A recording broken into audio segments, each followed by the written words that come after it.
from Winston-Salem for what amounts to an ACC elimination game this afternoon. It's Wake Forest hosting number 19 Miami, and in the Atlantic Division, Wake Forest must win, and they need some help as well. The Demon Deacons have lost to Clemson and Boston College both head-to-head, but they'll stay alive if they can pull off the upset today. Over in the Coastal Division, Miami beat Georgia Tech head-to-head, but they have a lot of ground to make up on the Yellow Jackets. So the loser of this game is all but finished, but the winner might be a contender again for an ACC title. Happy Halloween, everyone, and we welcome you here to Winston-Salem. I'm Bob Wischusen alongside Brian Greasy. It might be Halloween, but all season long in the ACC, it's felt like April Fool's Day. I mean, figure this conference out, right? Well, it really has. The one team that's really risen to the top is Georgia Tech, but with one slip up from Georgia Tech, Miami could get back into that race. And in the Atlantic side, it's anybody's ball game, battle royal to the end. It's been a mystery all year with Ja'Cory Harris as well. Well, he really has. He's been tremendous at times. Other times he's made you scratch your head. Last week he throws 3 interceptions in an overtime loss to Clemson. He needs to be more consistent for this Miami football team. Efficiency is the word for Ja'Cory Harris today. He's going to have a great running game that will support him. He doesn't have to make every play today. And that running game will start with Greg Cooper and Damian Barry. Barry has 3 touchdowns on the year, and Greg Cooper had 99 yards on the ground last week for Clemson. For Wake Forest quarterback Riley Skinner, when he came out of college, or out of high school rather, everyone thought, well, here's an undersized player. He might not belong in a BCS conference. He's now a senior, and he has to have broad shoulders for Wake Forest this afternoon. Well, I really like what Riley Skinner did early in the season. He came out and led this football team, took them on his shoulders. Unfortunately, the last 2 games, he hasn't played as well in losses to Clemson and to Navy. Only 1 touchdown in those 2 games. So he's going to have to make his team believe that they can compete with the Hurricanes today, and this will be his go-to guy, Marshall Williams. 5 touchdowns on the year. He'll play a big part if Wake Forest is going to be successful today. It's Wake Forest and Miami coming up in just a moment. We're just about set to rev things up here in Winston-Salem. An elimination game potentially in the ACC. The starting lineups and the kick in a moment. Let's get down to the Salem for Halloween. It was a dark and stormy night. The sun has never made an appearance so far this morning into this afternoon. They're calling for a 50% chance of heavier rain, but we've had a misting rainfall almost constantly throughout the early part of the day. 94% humidity, so it's 66 degrees, but it feels hotter than that because it is muggy. More like Miami weather, and injuries obviously very important for both of these teams. There's some key players out today, Brian. Well, there are. Javars James is the headliner for the Hurricanes, but thankfully they have 2 really good guys in Greg Cooper, obviously, and Damian Barry. And Sean Spence was a really good linebacker for the Canes. He's out today with a knee injury from last week, and for Wake Forest, the top 2 tight ends will be on the sideline today. That will hurt their running game.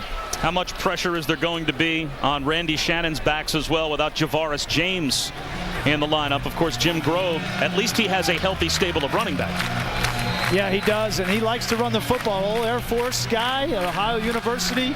It starts with the rushing game from Jim Grove and these Wake Forest Demon Deacons. So they'll have their hands full with a good Miami defense that's athletic.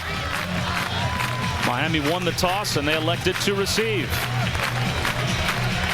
Again, a game that really spells the end of one of these 2 teams' seasons this afternoon. Whoever loses this game is going to end up on the outside looking in for the rest of the way in the ACC race. The winner might breathe a little life back into their season, and if things break right in front of them, could conceivably pull an upset and maybe an ACC title down the road. And both teams coming off difficult losses last week. Wake Forest loses to Navy, Miami loses to Clemson. This game will be about attitude. Who can rebound better today when their season is on the line? Line beam set to kick off. Greg Cooper. Check that, Brandon Harris and Mike James back deep to receive. And it is a heck of a kickoff that will sail out of the back of the end zone. A touchback to start. So from his own 20-yard line, it will be Ja'Cory Harris, who lost to Clemson last week. That was the first time he lost as a starter in Miami. He was unbeaten as a varsity starter in high school and then was 4-0 at home so far this season. And that loss dropped the Hurricanes out of the top 10 in the BCS, moving them to 19th, still alive potentially in the ACC, but a semifinalist for the Davey O'Brien Award, and the only ACC quarterback on that list needs a big effort this afternoon on the road.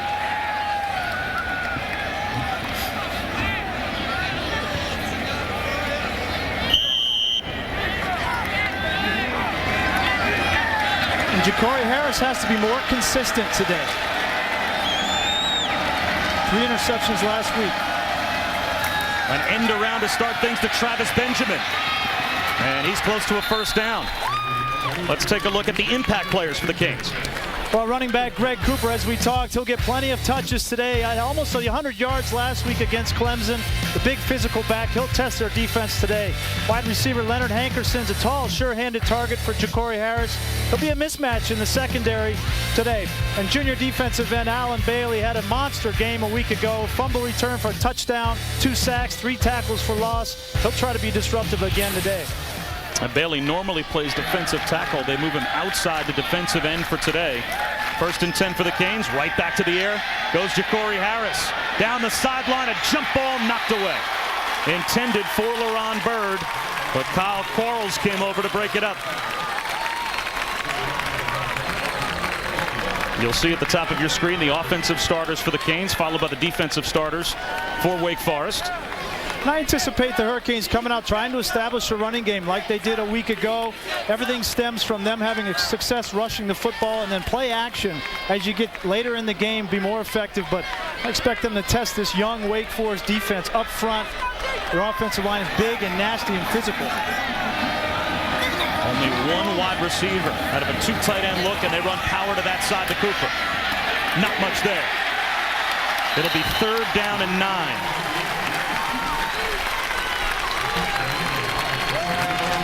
We talked about attitude early in this football game.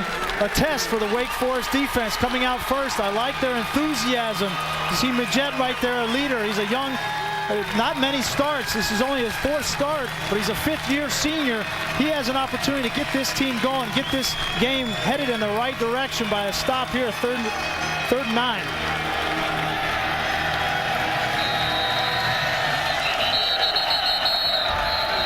And now the officials will blow the play dead as a couple of flags were thrown back in the secondary. Prior to the snap, there's an illegal substitution foul. 12 players in formation on the defense. That's a 5-yard penalty. It remains 3rd down. So that changes things a bit as 3rd and 9 becomes 3rd and a long 4. And 3rd and 4 brings the running game back into the equation here for the Hurricanes. And not a good penalty for the Demon Deacons. Normally a very disciplined football team. Jim Grove really stresses the fundamentals and discipline on his team.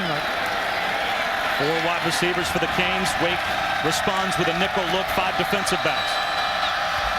Here comes the blitz. Wide open was Travis Benjamin, but with pressure coming off the edge, Ja'Cory Harris missed him.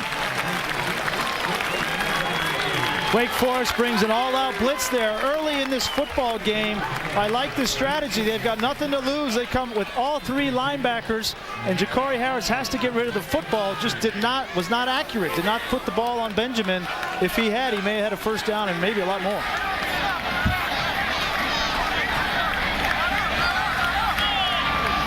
So Wake Forest about to get the football for the first time this afternoon. Miami picks up 1 first down, but can go no further. Devin Brown back deep to receive a punt that just barely got away. And he will let it roll all the way inside his own 20-yard line.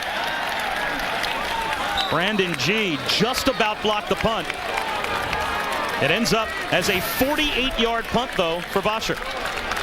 And there's Brandon G right here. He's going to be shot out of a missile and almost blocks this punt. I don't know. It looked like he was there in time, but he just missed it. I don't know. It's like you hit the softball over the plate and it just whiffed, but it looked like he was in good position to block that kick, and I think he can't believe he missed it. His position was too good. I think he purely overran it. 1st and 10 at the 16-yard line for Wake Forest and Riley Skinner for the first time. And this play blown dead at the line. A false start. False start, 83 offense, 5-yard penalty, still first down. So Riley Skinner, his senior season, he comes in today only 51 yards shy of 2,000 yards for the year. And if he throws for at least 51 yards before the season's over, he'd be only the second ACC quarterback to throw for 2,000 or more yards all 4 years. Phillip Rivers, the only other quarterback to do that. First and 15, a slant over the middle, gets about half the yards back, and a late flag thrown, and a few more flags thrown.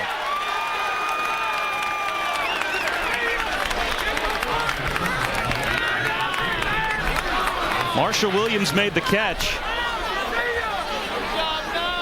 and he disagrees.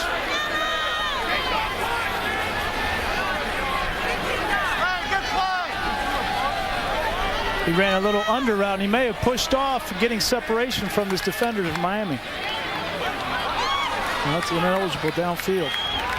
And also a penalty against the Canes of the secondary as well.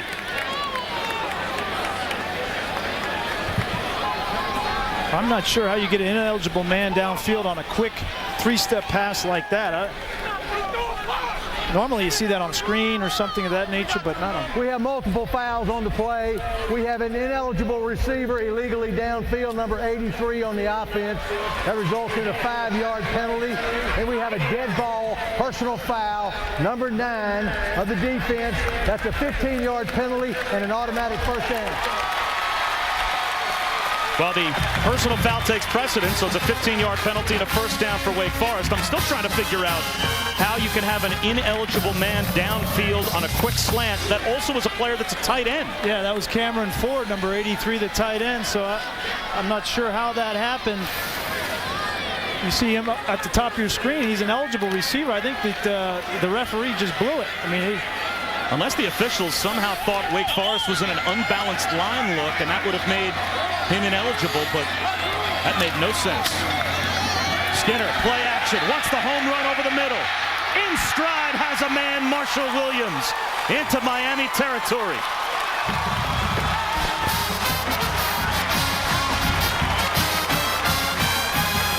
What a big play early in this football game. Hard play action off of a reverse.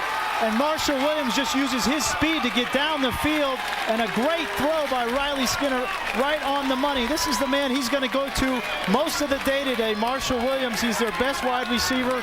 Good over-the-shoulder catch on Miami's best defender. That's Brandon Harris. And that'll get his team fired up. That's the way Wake Forest need to start this football game.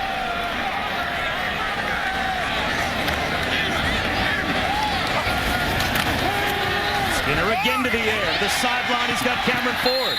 Hopefully Cameron Ford was an eligible receiver because he just picked up 9 yards. And let's take a look at the impact players for Wake. For Wake, running back Josh Adams, he's been a playmaker for them for 2 years. He must be effective running the football on the perimeter and take pressure off of Skinner today. You already saw Marshall Williams. He's the guy to keep your eye on today. If he decides to air it out, he could see a lot of footballs today. And Brandon G is a senior corner, is one of 3 returning starters on defense. Tremendous athlete with the speed to run with the wide receivers from University of Miami.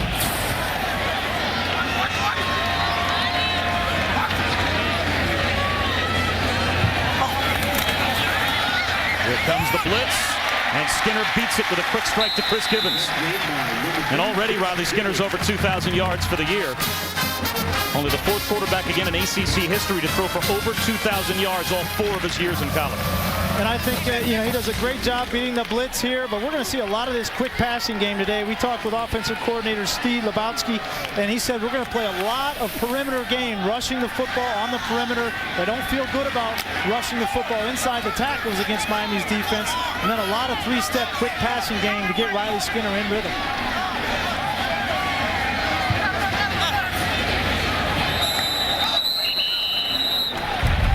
We have a timeout.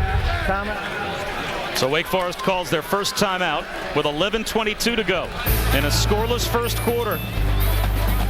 Back in Winston-Salem in just a moment.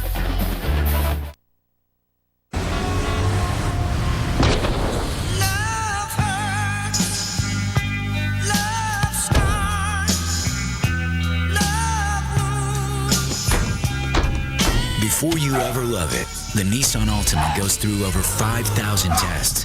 No wonder J.D. Power and Associates ranked it highest in initial quality. The new Nissan Altima. Quality you can love.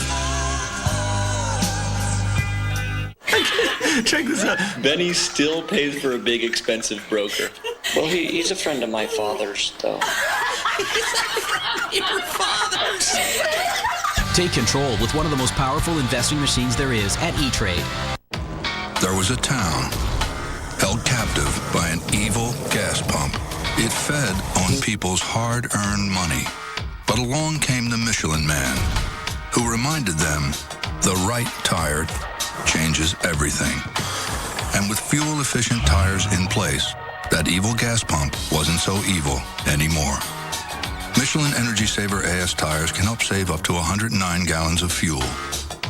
Michelin, a better way forward. Fresh, never frozen North American beef. Psst, real crispy bacon. Fresh sliced beefsteak tomatoes. Hey, with double thick bacon. Melted cheese. Applewood smoked bacon. Wendy's new Bacon Deluxe. Dude, did you mention the bacon? You know when it's real.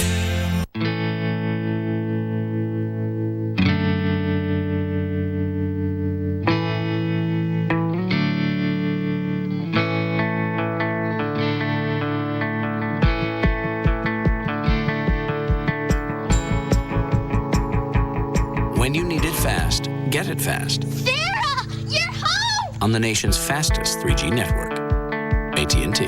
Now get 50% off these Samsung touchscreen phones after mail-in rebate, only from AT&T. College football in high definition is presented by Vizio.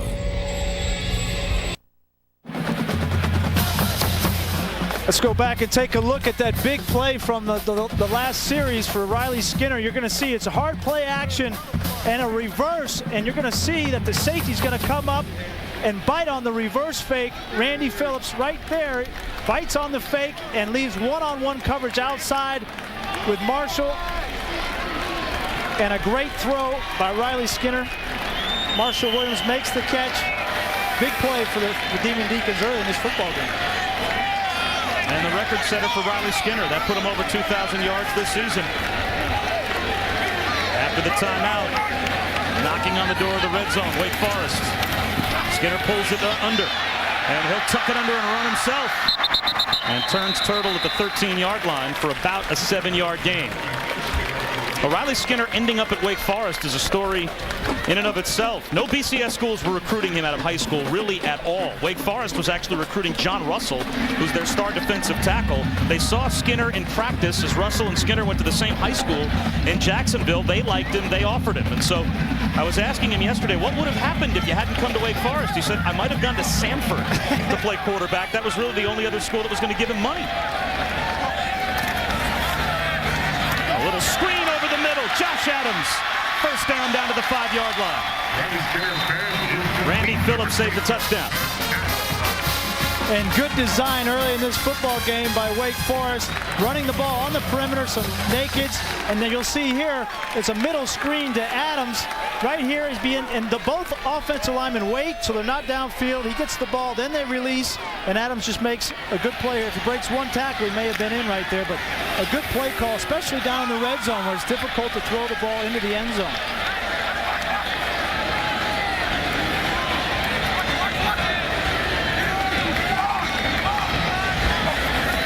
Canes bring a blitz on 1st and goal. And they blow up Josh Adams at the line. Josh Holmes was able to knife through. He was the first man there for Miami.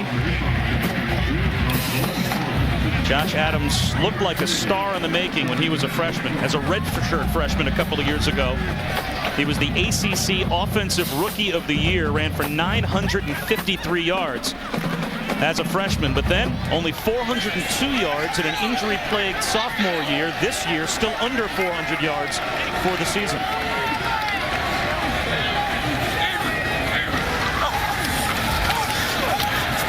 Skinner out of the back of the end zone. It'll be 3rd and goal.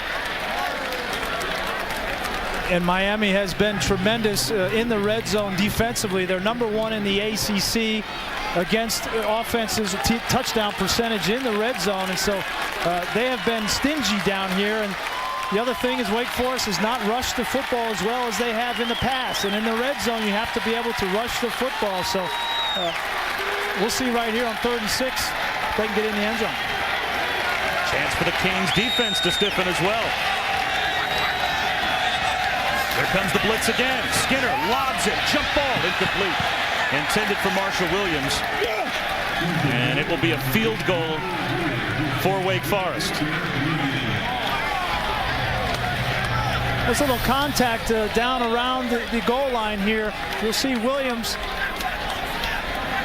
Yeah, that's a good no call. You know, you give him a chance, but Riley Skinner just threw it too high and out of bounds. You got to throw that short, give your wide receiver an opportunity to make a play or knock the football down. But 22-yard field goal attempt for the true freshman, Jimmy Newman. And that gets Wake Forest on the board. Miami's defense bends, but they do not break. The Canes hold the Demon Deacons out of the end zone from the 5-yard line. It's 3-0 Wake. A work of art, a finely tuned machine, a sanctuary, a command center, a sophisticated sedan, a sports car.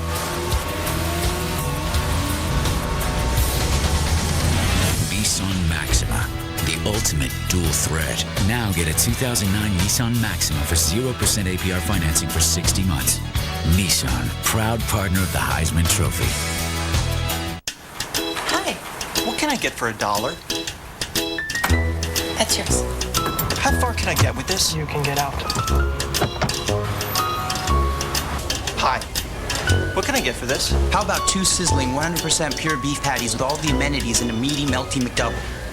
Or maybe an irresistible McChicken, golden fries, or any of the fabulous dollar menu tastes that are always here for you, huh?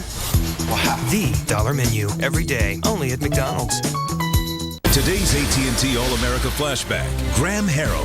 On October 4th, 2008, this Texas Tech quarterback led his Red Raiders to a decisive road win over the Kansas State Wildcats, completing 75% of his passes. Harrell led a potent offensive attack that saw him throw 454 yards and 6 touchdowns as he became the school's all-time leader in passing yards.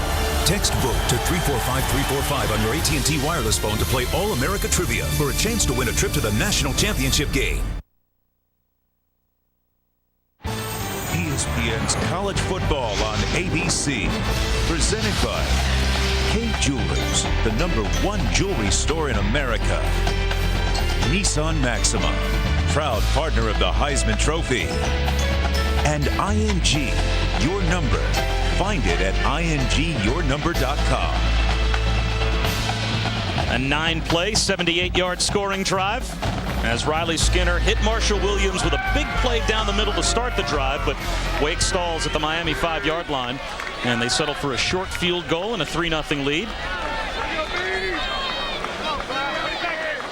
So now the Canes back to the offense. Again, it's Harrison James back deep to receive. This time Mike James will bring it out. And he gets walloped at the 20-yard line as we head back to our Times Square studios in New York and check in with Matt Weiner. Hey everyone, I'm here with you all day long to keep you on top of headlines and highlights, starting with this Verizon wireless update. #1 Florida faces rival Georgia today. Tim Tebow thrown just 3 touchdown passes his last 5 games, but off to a good start here as he hits Riley Cooper, I should say. 7-0 Gators against the Georgia Bulldogs wearing their Halloween black helmets. By the way, to wrap up that Florida State game, the Seminoles hang on 45-42. All right, Matt, thanks very much. Damian Berry tries to turn the corner. A punishing 6-yard run for Berry. Jonathan Jones was the first there to hit him for Wake Forest. Miami likes this kid, Damian Berry. He got a bunch of carries last week. He's a junior.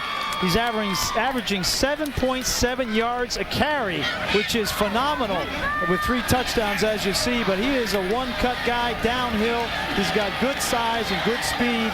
Mark Whipple, the offensive coordinator, really likes this kid. He's going to get him a lot of touches today.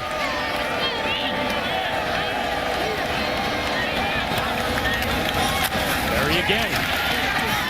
And again grinds out a first down and about 7 more yards. Tonight at 8 Eastern on ABC and ESPN2, national title contenders put their BCS hopes on the line. 2 huge games. On ABC, most of the nation will get USC and Oregon, or you'll see Texas take on Oklahoma State.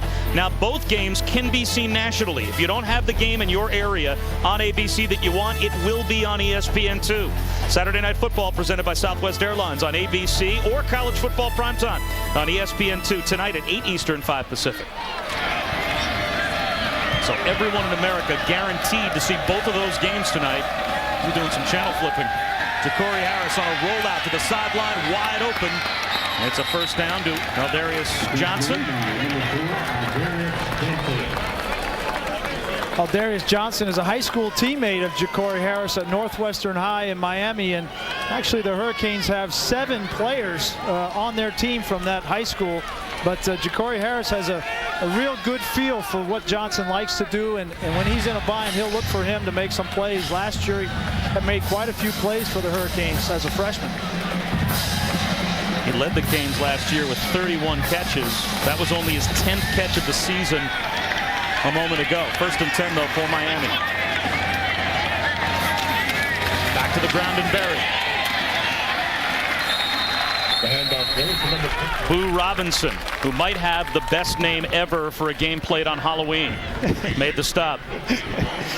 And Boo, he is the leader of this defense up front especially, and as you hear the crowd here at Winston-Salem yell out boo, but he is a tremendous talent, all ACC honorable mention last year, but they've lost quite a few people on this defense, and 2 of the guys that are back are the guys in the middle, Boo Robinson and John Russell, the defensive tackles, which need to stand up and play a big game today. Wake Forest brings the blitz. Ja'Cory Harris stands in, faces it, and throws a jump ball up that's knocked away. Travis Benjamin, the intended receiver, but Kenny Okoro was there. That was man-to-man coverage. 2 Canes receivers down deep and 2 defensive backs back for Wake.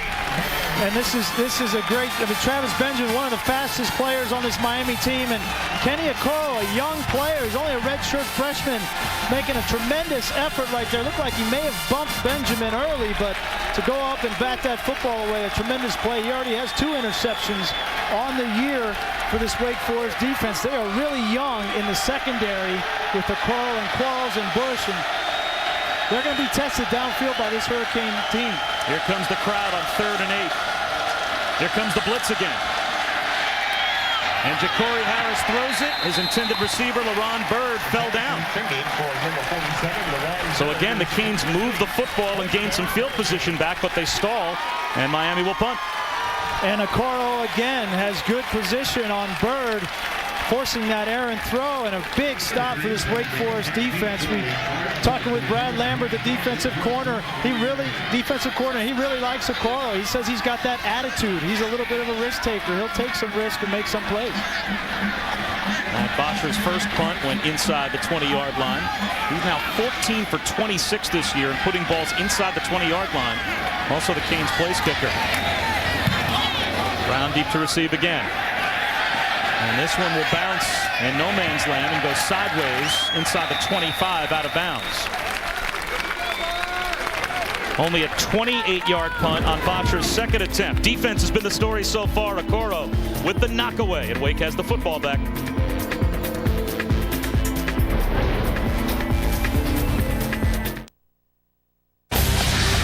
You're watching. Back to Winston-Salem. Wake Forest has the football back and a 3-point lead.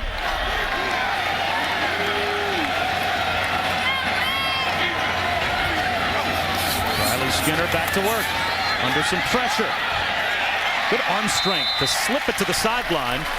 Out to Brown, a gain of 11 and a first down, and you'll see the Wake offense at the top of your screen. And I think a key in this football game for Riley Skinner and this Wake Forest offense is time of possession. They know that Miami has a talented offense and their defense has struggled. It's important that they not only score points, but also to possess the football, keep it out of Ja'Cory Harris's hands is a big thing, and protect their defense today. Trap handoff. Josh Adams gets loose. Close to another first down for Wake Forest.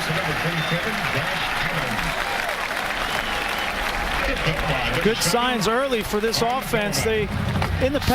This past year, they haven't really had a style on offense. Didn't know what to hang their hat on. They tried the eye, they tried the wishbone, they tried the speed sweep. They really haven't had an opportunity. And talking with Steve Lebowski, the offensive coordinator, he really believes that to beat this Hurricane team, they have to rush the ball on the perimeter and throw that short passing game.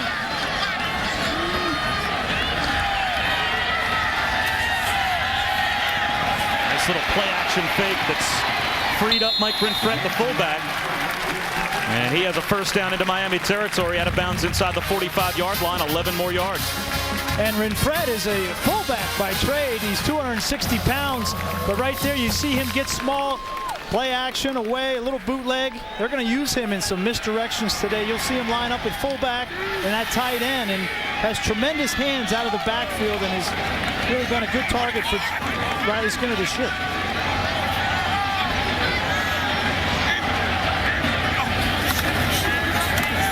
Skinner again sets up the screen. Here comes Adams.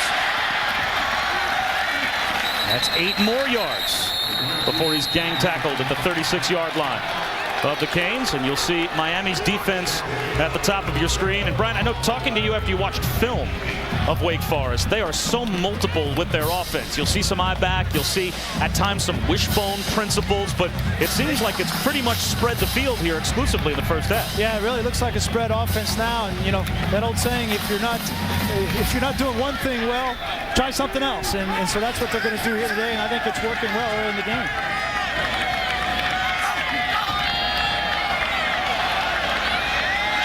Skinner wants to change the play after looking over at Steve Lebowski on the sideline.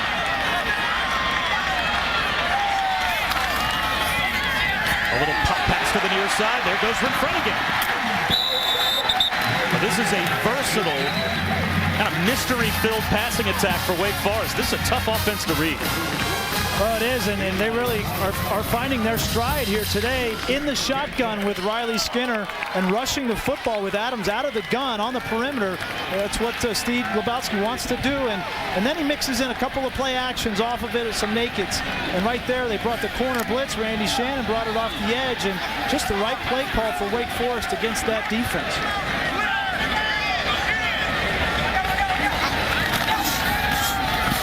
Trap handoff to Adams. And he hops for about 2 yards. Darryl Sharpton, second leading tackler for Miami, came up and made the stop.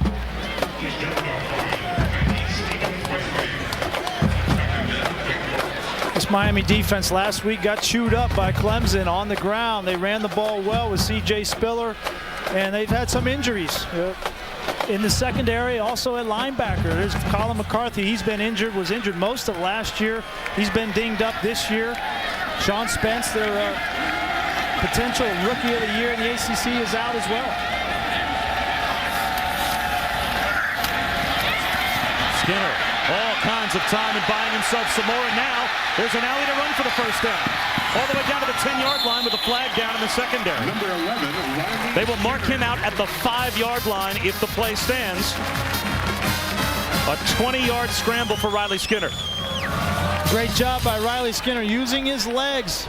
The Hurricanes were playing man coverage underneath, and everybody ran off, and nobody was left underneath. So defensive holding called against Miami. It'll be 1st and goal again for Wake Forest. Holding, number 5-0 of the defense. That penalty is administered half the distance to the goal line from the end of the run at the first down. And it's important that Miami weathers this storm. Last time Wake Forest was down here on the 5. They got a critical stop, forced a field goal, but for them early in this football game, we talked about attitude in the open. We've got an opportunity right here to get a stop and get this game going in the right direction emotionally for the Hurricanes. For Wake Forest, same thing, opportunity to punch it in here and take a 10-0 lead. 3 tight ends. Adams the lone setback. Instead, it's a play-action fake for Skinner to the sideline. Tommy Bohannon, touchdown, Wake Forest.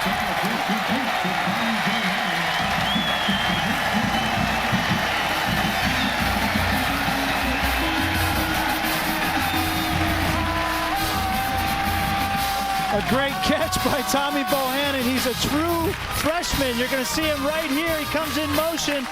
Hard play action to his side, and he just releases in the flat and nobody takes him. And a good throw there by Riley Skinner, getting it over the defensive end and into his hands. So the senior finds the true freshman for his first career receiving touchdown. The point after good from Jimmy Newman, and it's 10-0 Wake Forest. You think that kid isn't excited? As a true freshman to come in, he knows he's open right here. He just says, okay, now just catch it and get my feet in. I've seen smoother catches. This was it's a snow cone. Definitely an adventure, but the true freshman hauls in the touchdown. And what must have felt like a nightmare for Miami last week against Clemson just rolls over into the first quarter this week here on the road against Wake Forest. Well, and you're wondering how much of a hangover do the Hurricanes have from that big overtime loss last week. And we talked with Randy Shannon early in the week. They said they had really good practices on Tuesday and Wednesday. The intensity and the focus was good on the field and in the meetings. And he expected his team to come out and play really well early in this football game. And I think they've gotten shocked a little bit by some different things offensively from Wake Forest. And they'll make some adjustments and come back and play better. Well, the two scoring drives for Wake have been impressive. A 9-play, 78-yard field goal drive to start the game, and then an 8-play, 75-yard touchdown drive as the true freshman Tommy Bohannon hauls it in. And Mike James hauls in this kickoff 5 yards deep and takes a knee. Well, Wake Forest right now it's at 4-4, 2-2 in the Atlantic Division of the ACC, but it could have been a lot better. Except back on September 26th, one of their most brutal losses of the season. In overtime, Riley Skinner with a fumble at Boston College, and BC would kick a field goal and end up winning that game in overtime. And talking to Jim Grove about all of the close games that this team won in the magical season back in 2006, and the fact that they've been a team that's won close games. This year they lose all those close games. Yeah, they lost 3 games this year by 3 points or less, and that was a heartbreaking loss for the Deacons and for Riley Skinner, but they've battled back. Corey Harris off the play action fake, swings one out to Mike James. James breaking tackles, has a first down.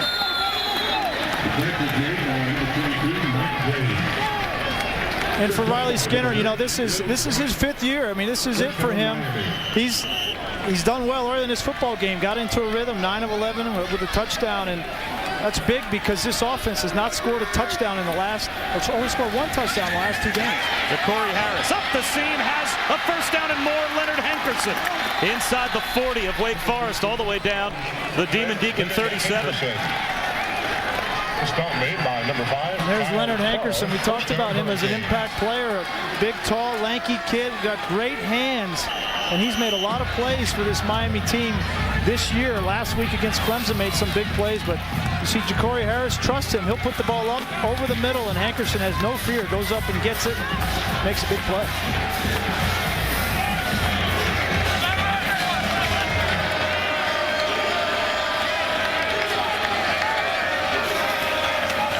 Comes the blitz again. Screen set up for Greg Cooper, and he can't hold on. And it's better that he didn't hold on. He was about to be dropped for about a 4-yard loss by Joey Ehrman. And Joey Ehrman is a young player. He's a redshirt freshman for Wake Forest. And we're talking with Jim Grove yesterday, said that he kind of reminds him of a young Aaron Curry. And those are big shoes to fill, but got a lot of passion, plays the game. He's smart, athletic, he can run. He just needs to grow into his body a little bit and learn the football game, but he's got a bright future here at Winston-Salem. Started for the first time today as a redshirt freshman. And now movement to the offensive line for Miami. This will be a false start against the Canes. Prior to the snap, false start, 64 of the offense, 5-yard penalty, and it's still 2nd down. Brad Lambert, the defensive coordinator for Wake Forest, talking about Ehrman, was saying, in a way, there is a parallel as well with Aaron Curry. About the same point in his redshirt freshman season, Curry took over as a starter. And now Ehrman, 9 games into his redshirt freshman season, takes over as a starter. Curry never looked back, obviously, all the way to the Seattle Seahawks at the top of the draft. Lambert would be happy if Ehrman became half the player Curry was.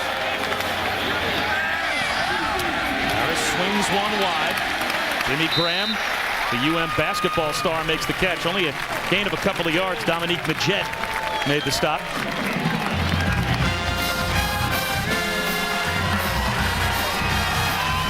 Jimmy Graham hadn't played football since his freshman year of high school. He's in UM's top 10 all-time in blocked shots, but his basketball eligibility's up, so basically he pulls a Greg Paulus. Says, well, I'll stay in college for another year, and I'll play football instead. And he started out the year with 3 catches for 3 touchdowns. I thought that was a pretty good average. 3rd and long. Corey Harris trying to buy some time and runs out of bounds after a gain of 6 yards.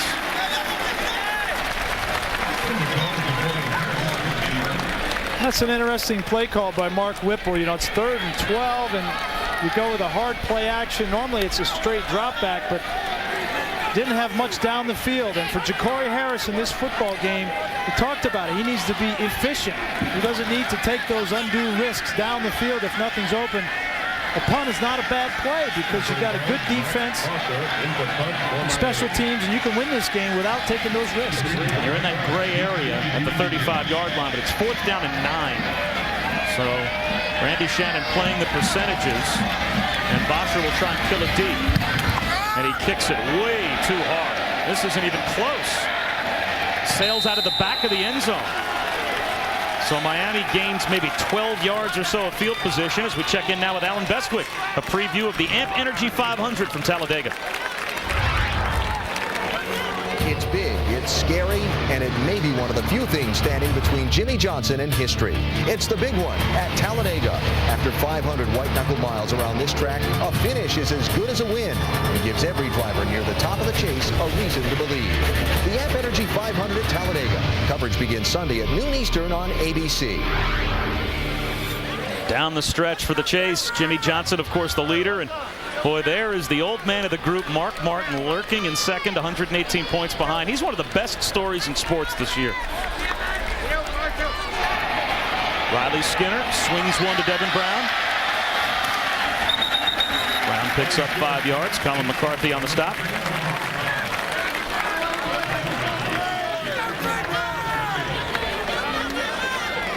And it looks as if Wake Forest is going to allow the first quarter clock to wind all the way down. And that will take us to the end of a first quarter for Wake Forest. Well, for the Demon Deacons, couldn't be much better on Halloween than it just was. A 10-0 lead with 2 long scoring drives, and Riley Skinner in control. 10-0 Wake Forest after the first.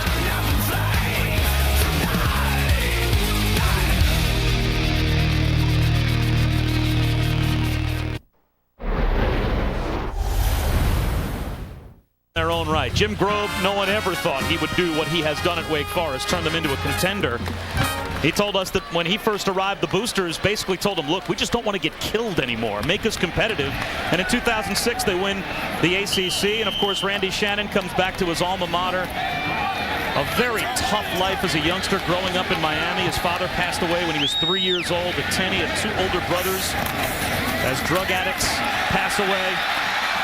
Brandon Pendergrass with a first down run for Wake Forest, and he ends up as the head coach at Miami, and they're both doing great jobs with these programs. Certainly are, and there's a lot of pressure on both these coaches, but for Randy Shannon, a little bit more so with all the talent that he has on this football team at Miami.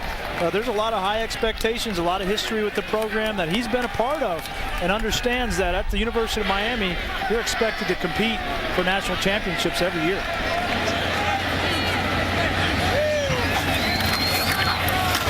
Pendergrass again. Nice cutback run. Another first down for Wake Forest and a gain of 11 more. And this style of offense has to be making head coach Jim Grove very happy. He's a defensive coach by nature. Loves when the offense runs the football. And right here, Pendergrass out of the shotgun again. They've run the ball exclusively from the shotgun. It's been effective for them in making some creases in this Miami defense. And they came into this game not knowing if they could run the ball in between the tackles on Miami. But right there, the offensive line did a great job of making a scene for the running back. This time a reverse. Marshall Williams wants to throw it to Riley Skinner. He's got it. The pass from Marshall Williams is complete to number 11, Riley Skinner. And I love the way the Wake Forest offenses come in with no holds barred. Let's throw everything we can at him. This is a reverse pass. Marshall Williams, look at that tight spiral. That's a heck of a throw there. And I know Skinner's going to go back to the huddle and say, hey, man, I led you on that first play early in the game. How come you couldn't lead me? I got my head knocked off. I thought Riley Skinner did a fantastic job to concentrate and make that catch and realize I better duck at the same time. Here comes Colin McCarthy. First and 10 Wake Forest. A gain of 17 on that last play. The quick catch to the near side. Devin Brown makes a move and steps out of bounds at the Miami 28. A gain of 2. Or gain of 8, pardon me. It'll be 2nd and 2.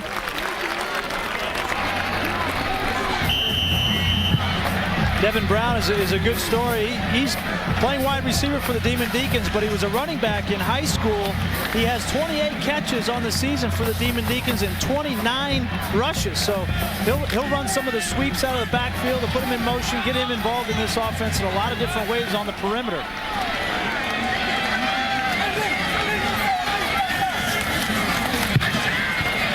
Skinner again. A little quick hits to Cameron Ford, and Ford has a first down. Wake Forest is averaging over 9 yards per play here in the first half so far. And they are, and they're not doing it by throwing the ball way down the field. They had the one long pass to Williams, but other than that, it's been short, accurate passing on the part of Riley Skinner, and guys catching the ball, breaking one tackle, and getting 8 or 9 yards here or there. Very efficient on first down, and that's what they wanted to do. Possess the football, keep it away from Miami, and make first down.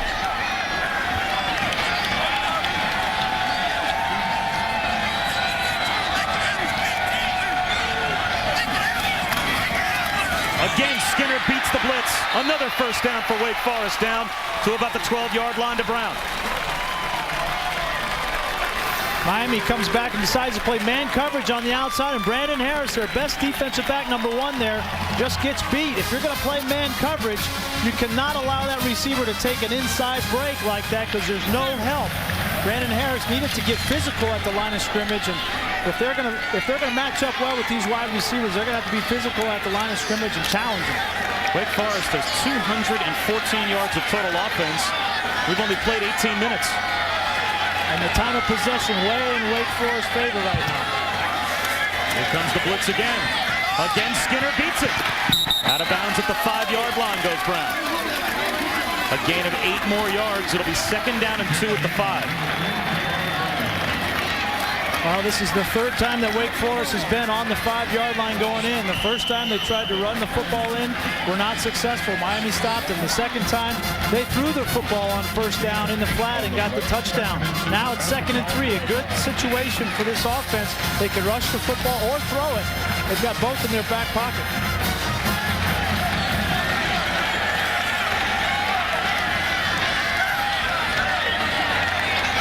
Skinner might be changing the play at the line. Play clock down to 3. It's a pitch out. Pendergrass spun out of trouble at first, but had nowhere to go. Colin McCarthy came up and just about dropped him, not only for a 5-yard loss, he almost took the pitch away. Had no rushing touchdowns in 12 quarters for this Wake Forest offense, and that play right there had no chance. But if you're going to be successful in the red zone, you have to run the football. And right there, Riley Skinner checks off, anticipating a blitz. He wanted to get the ball outside on the perimeter away from that blitz. But Miami fooled him and played zone and made a good play on the outside. 3rd and a long 4. This time the Canes rush only 4. Skinner tries to run for it. Touchdown, Wake Forest.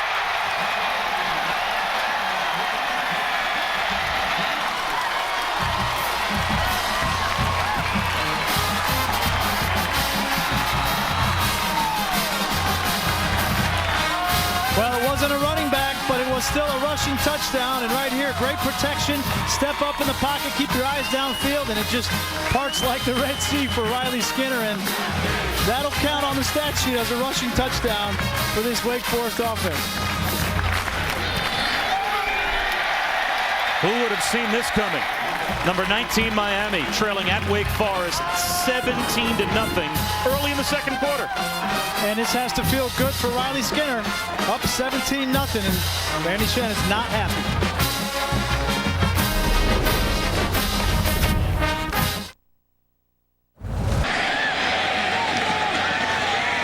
James from the 2. And into his own man out to the 33-yard line and back to Matt Weiner. All right, time for our AT&T All-America Player of the Week update. Houston with a dramatic shootout win over Southern Miss today, and Case Keenum racked up another huge day. 559 yards passing, 5 touchdowns for him. To cast your vote, text the word VOTE 345-345 from your mobile phone.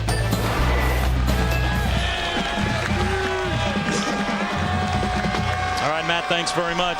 Well, Ja'Cory Harris might need to look a lot like Case Keenum for Miami to come back in this game. He goes up top, has a wide open man in Travis Benjamin. Out to midfield, and a Canes first down. Well, if you're the Miami Hurricanes, you just took a punch right in the mouth. You're down 17-0 in the second quarter, and now you get away from your game plan maybe a little bit. You know, you try to come in and rush the football. You're going to have to open it up a little bit to get back in this football game. And thankfully for Mark Whipple right there, he's got the guy at the trigger that can do that. And good throw right there by Ja'Cory Harris to start this drive off. And he should have that guy at the trigger for 2 more years as well. Harris is only a sophomore.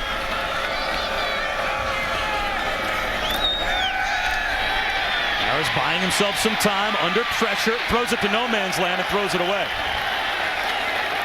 Josh Bush, one of 3 Demon Deacon players in pursuit of Ja'Cory Harris as we take a look at our Pacific Life game summary.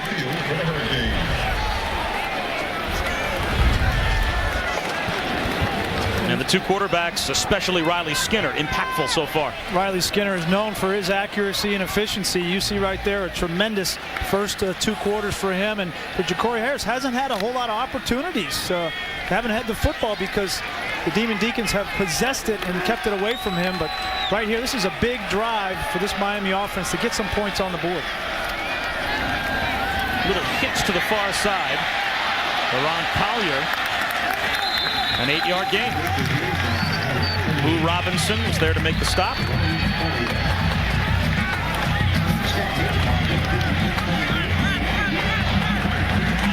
Tremendous effort there by Boo Robinson. You know, these guys are on defensive tackle, and he runs to the edge, makes a play. Miami wants to go quick on 3rd down and 2. They do, running it with Mike James, and he's got a first down. Well, the Canes, that's good coaching, hustled up to the line to try and catch Wake Forest off balance defensively on 3rd down and short. And if you're Mark Whipple, the offensive coordinator, you know you got a good play. You got to get some momentum. They're going to start doing this no huddle. Here they go again, right back to the line, the Canes. They don't even have the down and distance markers set, and he fires a strike. Johnson inside the 10, touchdown Hurricanes.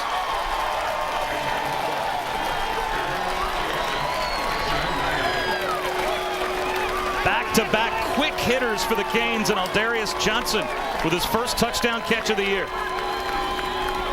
And we talked about how do you respond? You take a hit in the mouth. Wake Forest comes out with more intensity, but we talked a lot about Ja'Cory Harris and his cool under pressure. You're down 17 points in the first half, no problem. Let me go no huddle, coach. Throw a strike and get back in this football game. Washer tacks on the point after. And the Hurricanes back in the game. It's now 17-7. And a cool customer in the pocket. Right on the money to his high school teammate back in the game.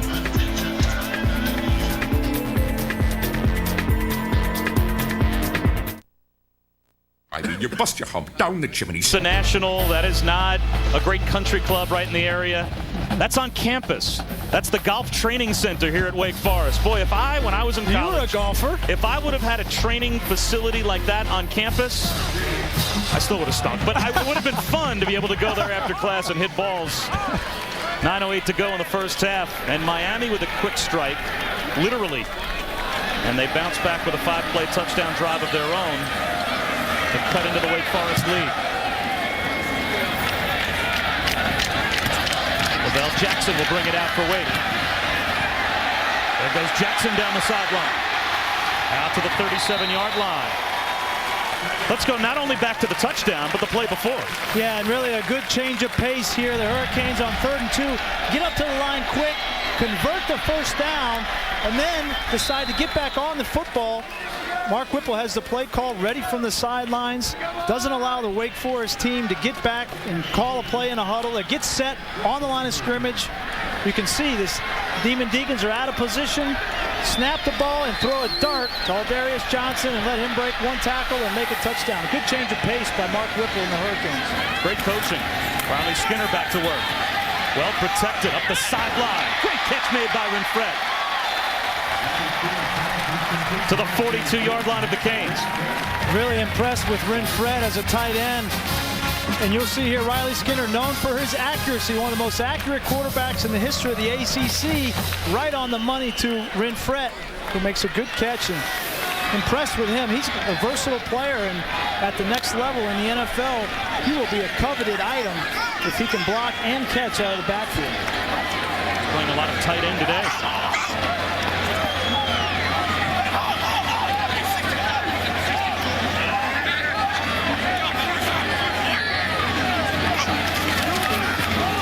Little toss pitch.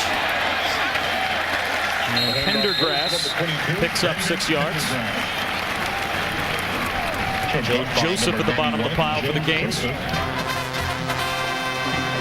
Wake Forest is spreading out this Miami defense. They've got 3 receivers on the field. They'll line them up at all different areas, and they want to spread this defense horizontally and create natural running lanes for their running backs, Pendergrass and Josh Adams. 3 receivers, all to the near side right. Miami with no deep safeties. They bring the blitz and Skinner goes down. Alan Bailey picks up the sack, his 6th of the season. He leads the Canes. They sold out with no deep safeties, and it paid off. Yeah, you're going to see all of the Hurricanes, 9 of them up by the line of scrimmage. There's no deep safety. Riley Skinner has to recognize that and get rid of the football. You cannot block 9 defenders with 8 guys on offense. It just doesn't work, and Alan Bailey makes him pay. And finally, the Hurricanes has had enough. They say, we're not going to let you go down the field, pick us apart. We're going to come after you and see if you can handle a little bit of pressure. Bailey had a huge game against Clemson, and that sack makes it 3rd down and 12.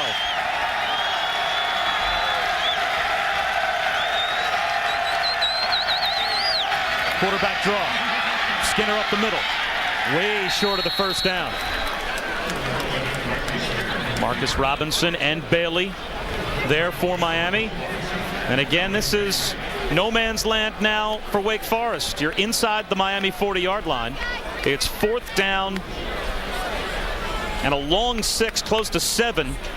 It looks like a punting situation. Here comes Shane Popham. I don't know about, Riley Skinner's 15 of 17 in this football game. I might give him a chance on 4th and 6. Well, this is another strength of Wake Forest. They are a terrific punt coverage team, 10th in the country this season. Last year, they led the nation. They allowed 9 total punt yards all of last season. 9 punt return yards for the opposition. And it's going to be a delay of game as the play clock wound all the way down. Delay of game, 37, offense, 5-yard penalty, still 4th down. That doesn't make too much of a difference, does it, for the punter? No, that actually helps. And you know what? I think Randy Shannon realized that it was going to help. He declined the penalty. Yeah, it's more difficult to pin that ball inside the 10 when you're on the 40-yard line than if you're on the 45. So Randy Shannon decides to decline it.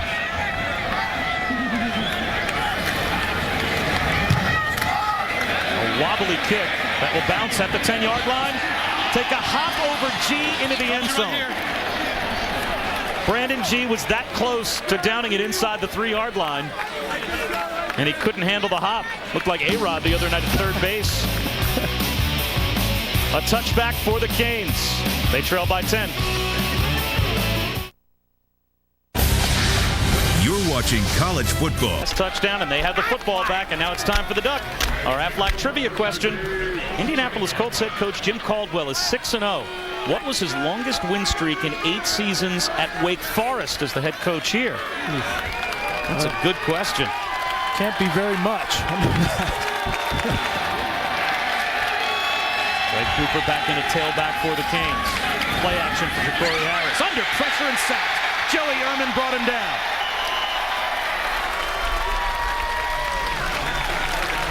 Loss of 8. There's that man, Joey Ehrman. We talked about him early in the broadcast. Playing in only his 3rd start.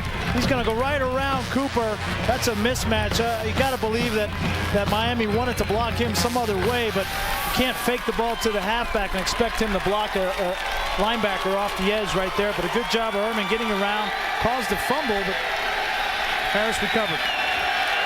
Sack for the redshirt freshman, makes it 2nd down and 18. Draw play to Cooper. He is walloped at the 13-yard line. Dominique Midget comes up to make the stop. And you can see the intensity of Midget right there. And this Wake Forest team has come to play today. Midget's a 5th-year senior. This is his 1st year as a starter, and he is making every snap count. He's got his team ready to play today and getting this crowd into this football game. 3rd down and a mile for the Canes.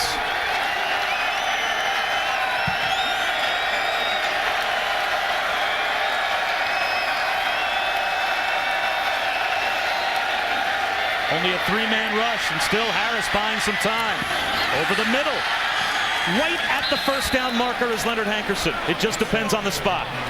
He needed to get to the 30-yard line, and that is right where the nose of the football is marked.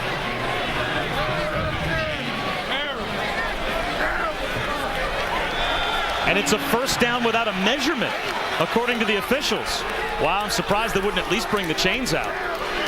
And the Canes are right back up at the line, ready to go no huddle again. I think this is what they want to do. Worked well last drive for them. Stick with it. Pass thrown behind LaRon Byrd. Are you surprised that the officials wouldn't have measured there? Yeah, it was. It looked like the 1st down was right at the 30-yard line, but it's hard sometimes to tell what's going on under that white hat. Well, the one time I guess that you know exactly where a team needs to get for a 1st down is when they start after a touchback at their own 20. Good point. So if you just barely get to the 30-yard line, you shouldn't have to measure because you know right where the line to make is. Very good deduction. Thank you very much. Again, Harris under heat. Flips it off to Cooper. Well, what could have been a loss of 7 or 8 turns into a gain of 2. John Russell just about made the sack. Yeah, they've been right here. Here's a 3rd down play to Hankerson, and Corey Harris does a good job extending the play. Not many plays you can call to get 3rd and long, but good job by Hankerson to dive in for the 30-yard line. And I think you're right, Bob. You get to the 30, and official says, I know where it is. 1st down. 3rd and long again. Tough catch made by Byrd. And he's well shy of the 1st down by 2 yards. Kenny Okoro was there to drive Byrd out of bounds. So now it's 4th down and 2 for Miami inside their own 40-yard line. And Okoro, he does not lack for confidence. A young player, only a redshirt freshman, as we said. But he has come out and played with passion today and made several plays. And he is not intimidated by this Miami receiving corps.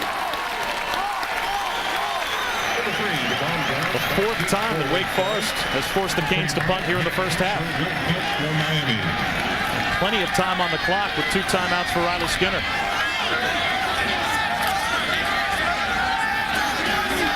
They clock down to 2. Canes just get the snap off. Bosher bobbled it. Gets off a high, short kick. Fair catch made by Devin Brown. 36-yard punt. Let's take a look at our answer for the Aflac trivia question. Jim Caldwell now coaches the Colts. He's 6-0. What was his longest win streak in 8 seasons at Wake Forest? I'll say 3 games. I was going to say 4, so I'll give him the benefit of the doubt. 2 games. Oh. Well, you know, it's funny. Again, Jim Grove told us that when he first arrived here at Wake Forest, they asked him, the boosters, the alumni, we just don't want to be a laughingstock anymore. We just don't want to get killed. Make us competitive, and he's done more than that.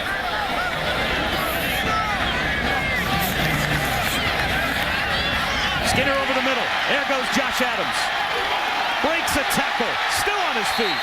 and stops the clock at the 42-yard line with 3 minutes and 3 seconds to go. And this Wake Forest offense, they want more in this first half. Good protection, and it's just a little Texas route out of the backfield. Adams comes out, puts his foot in the ground, and makes a good play. Good catch the ball, get out of bounds, stop the clock. Wake Forest is threatening to score more points before halftime. He flicked away Jared Campbell. Gained about 10 more yards. Miami's not going to stand for it. They may come for the blitz.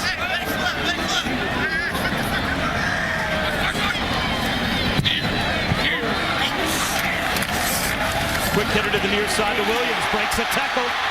Marshall Williams has another Wake Forest first down. Sam Shields couldn't bring him down in the open field. And you saw right there, Miami had a bunch of players up by the line of scrimmage, and they were going to challenge the Wake Forest defensively, and they leave it one-on-one on the outside, and if Marshall Williams breaks one tackle, he could score a touchdown. But great hustle by Colin McCarthy. That tackle there saved a touchdown because nobody was left. Williams, the leading receiver for Wake Forest, has had a big first half. Handoff to Devin Brown. He picks up a pair. Marcus Robinson made the tackle for Miami. You know, you were talking about Jim Grove, and when he first came here, he said that he didn't have a recruiting pool, he had a puddle. Hey, you know what? To get the job done academically at Wake Forest, I'm not sure if it's ever going to be more than a puddle. No, and he has done a great job finding players that can play on the field, but also perform in the classroom. He's done a phenomenal job.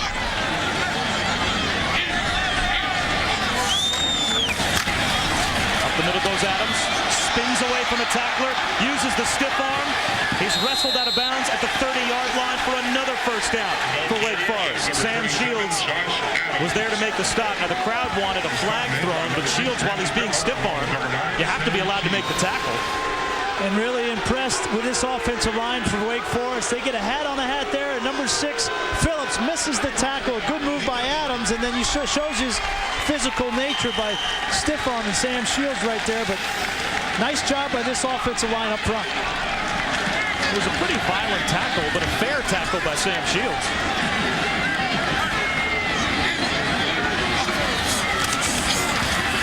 Skinner dumps it over the middle. Again, he's got Marshall Williams. Gain of 7. And a reoccurring theme for the Hurricanes for all season is the lack of pass rush. Riley Skinner is comfortable in the pocket right now, and if he's comfortable, he's going to be accurate and make plays.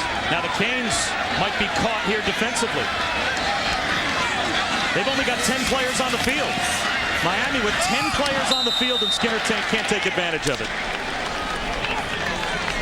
A big mistake by the Hurricanes, and they dodged a bullet there, but there's a lot of confusion on this Hurricane football team right now. They are reeling. They're on roller skates, and Wake Forest is dictating the tempo of this football game, and Miami can't match it.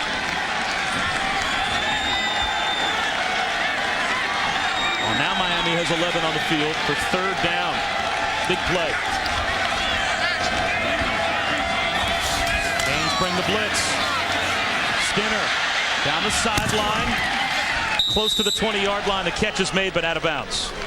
Marshall Williams couldn't stay in, so now what do you do on 4th down and a long 3, just inside the 25-yard line? And it looks like Jimmy Newman will come out to try a field goal.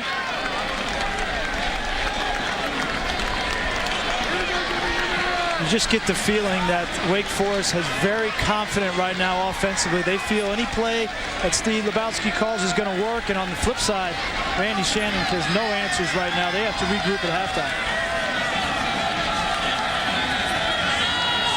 42-yard field goal attempt for the true freshman Jimmy Newman. His long so far this season from 40 yards away. This one looks good. He's got it. 42-yard field goal for Jimmy Newman, and Wake Forest pushes their lead back up to 13 points in the last minute of the half. This is the That's what I want to be too.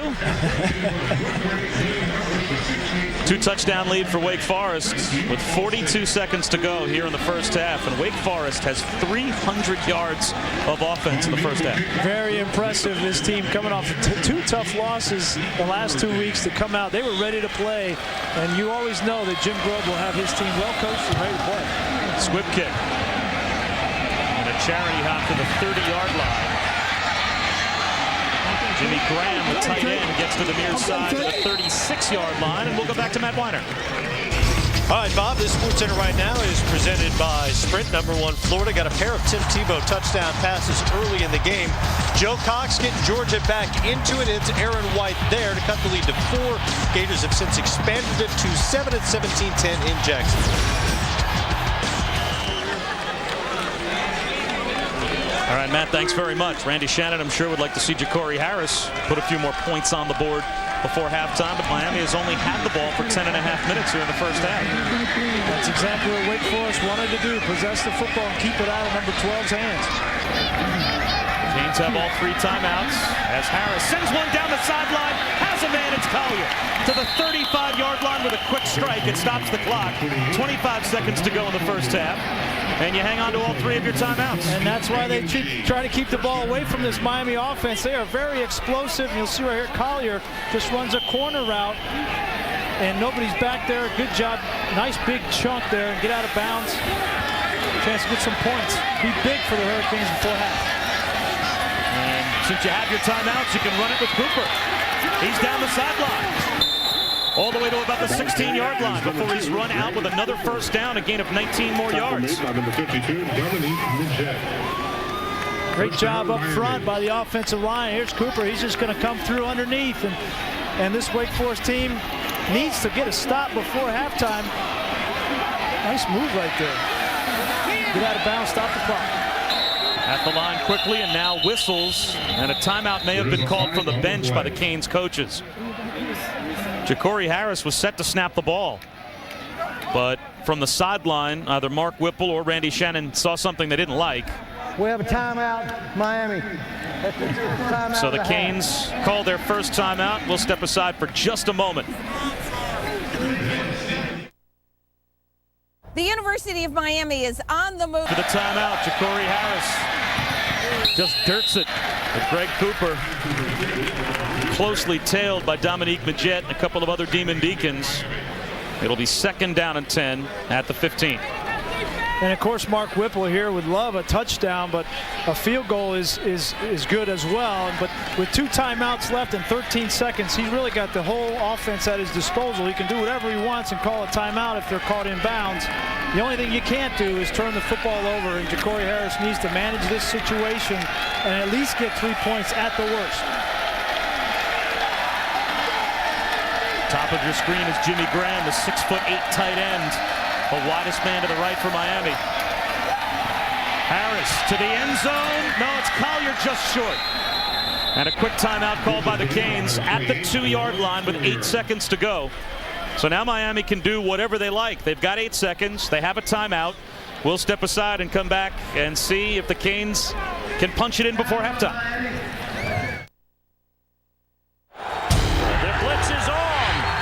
In Winston Salem, 8 seconds to go before halftime, and Brian, Miami has the ball just inside the 3-yard line, but they have a timeout as well. They can do pretty much whatever they want right here. If you run the football, you'll still have a chance to call a timeout if you don't get in the end zone. But Mark Whipple may decide to take 2 shots to the end zone through the air. We'll see what happens. Well, they go empty. No running backs with Ja'Cory Harris, unless it's a quarterback draw. And now Wake Forest calls timeout. That's their 2nd timeout of the half. So a chess match here in the closing moments of the first half. And on Tuesday, November 3rd at 8/7 Central, they arrive. They will bring us hope. They will bring us peace. They will change our lives forever. ABC's new series premiere, it's V, Tuesday, November 3rd at 8/7 Central on ABC. Well, you have my interest peaked. I have to check that out. I don't think that Jim Grubb liked the fact that Miami came out at an empty set right there didn't have the right personnel on the field. And you also wonder if what threw Wake Forest off a bit was that Miami came straight to the line rather than huddling up, because Wake Forest's defense was the second unit on the field. They seemed to be scrambling a bit to get into position. Miami was set to go. And you learn your lesson. Jim Grove was burned on earlier in the game when Miami get up to the line of scrimmage quickly on the touchdown to Johnson and didn't want to have another episode right here. Well, Miami quickly up to the line. Corey Harris stretches a play to Berry, cuts it back at the goal line, and he's in for a Canes touchdown with 3 seconds to go in the half.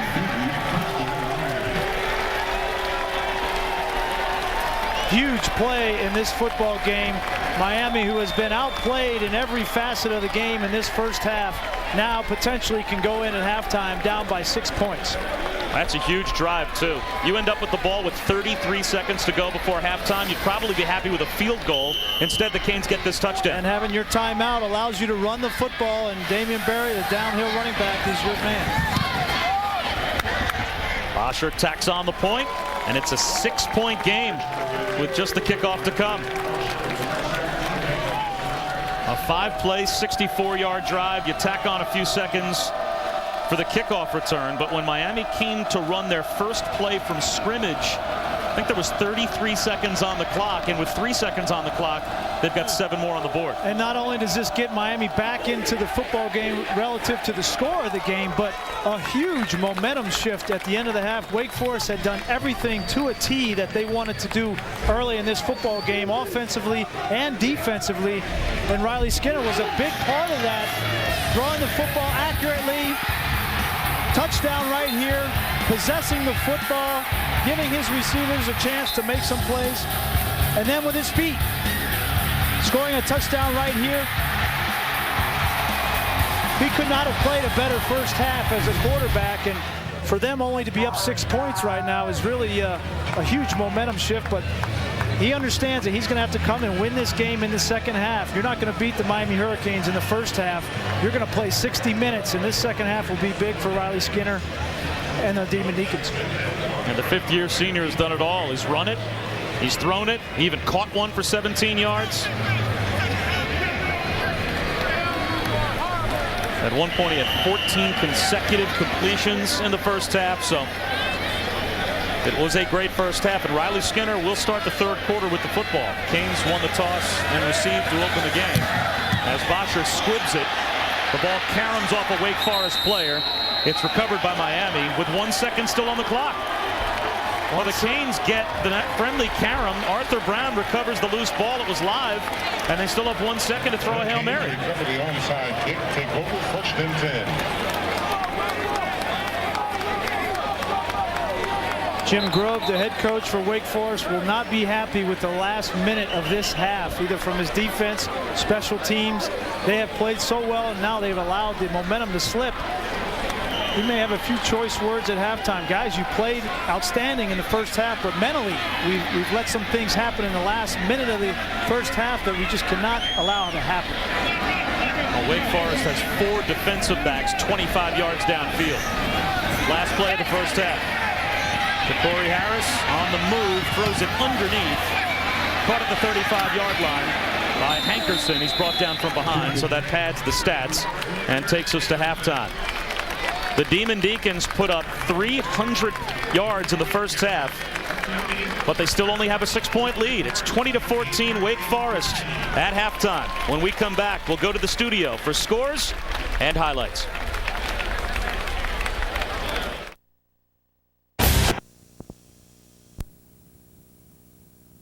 Mindset as he went to the locker room at halftime. Up or down? Well, it was a nightmarish start for Randy Shannon and the Hurricanes, but to battle back from down 17-0 and score 2 touchdowns and only be down 6 in this ball game is huge. As we take a look at our Pacific Life game summary, it was yards like a pinball machine in the first half, especially for the offense of Wake Forest, but Miami had a huge offensive second quarter to bring them up to 264 total yards as well. Well, it looks pretty even at the start here, but the first quarter was dominated by the Demon Deacons, and for them, I think it's more of the same in the second half offensively. They had a good plan coming in. What is John Lovett and this defense for Miami going to do to stop Riley Skinner? He was 18 of 22 in the first half. And Riley Skinner will start the third quarter with the football. Again, Miami won the toss and elected to receive to begin the opening quarter. The Canes scored a touchdown in the last few seconds of the first half to make it 20-14. Skinner has been pretty unstoppable, though. Lavelle Jackson can't bring this one back as Bosher pounds it 8 yards deep into the end zone. Let's take a look at the work Riley Skinner did in the first half. And Brian, for the most part, all underneath stuff. Well, it's really been impressive. You see their game plan coming in was to rush the football on the edge and throw the ball short. You see all of his completions. Most of them have been less than 10 yards. And then he had one play down the middle of the field to Williams. That's the one, the 43 yards. That was a big play to set up. But this is their strategy. Throw the ball short, break some tackles, be efficient, get first downs, possess the football. I expect them to do the same in the second half. Skinner again, short pass. Marshall Williams makes the catch, picks up 11 yards and a first down. So that's basically Wake Forest picking up right where they left off in the first half. And I think it's even more evident. You saw Ja'Cory Harris and the Miami offense, how explosive they can be at the end of the half there. They put some points on the board. Wake Forest, Jim Grobe does not want to give them many plays. They don't want to give the ball in Ja'Cory Harris's hands. So expect more short passing from Wake Forest.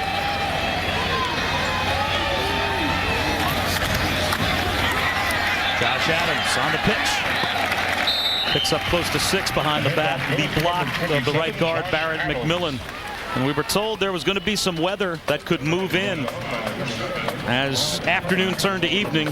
And it went from a little bit of a light mist earlier on, then some dry conditions, to now a much heavier mist and the rain picking up.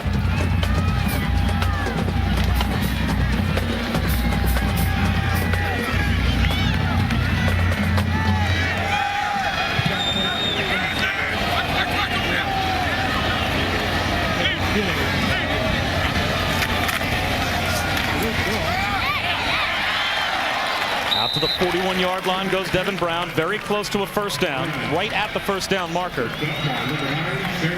Sam Shields made the stop. Shields used to be a wide receiver for his first 3 years at Miami.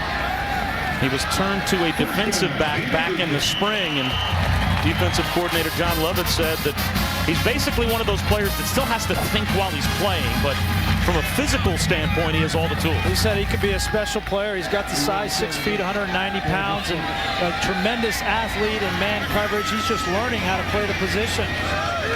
Problem is he's a senior.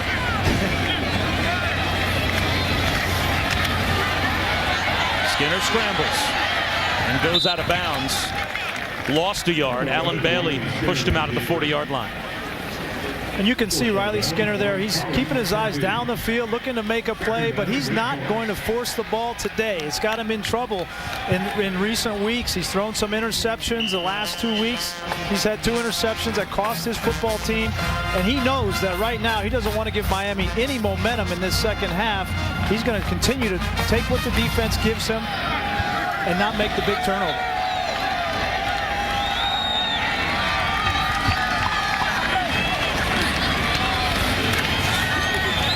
Four-man rush.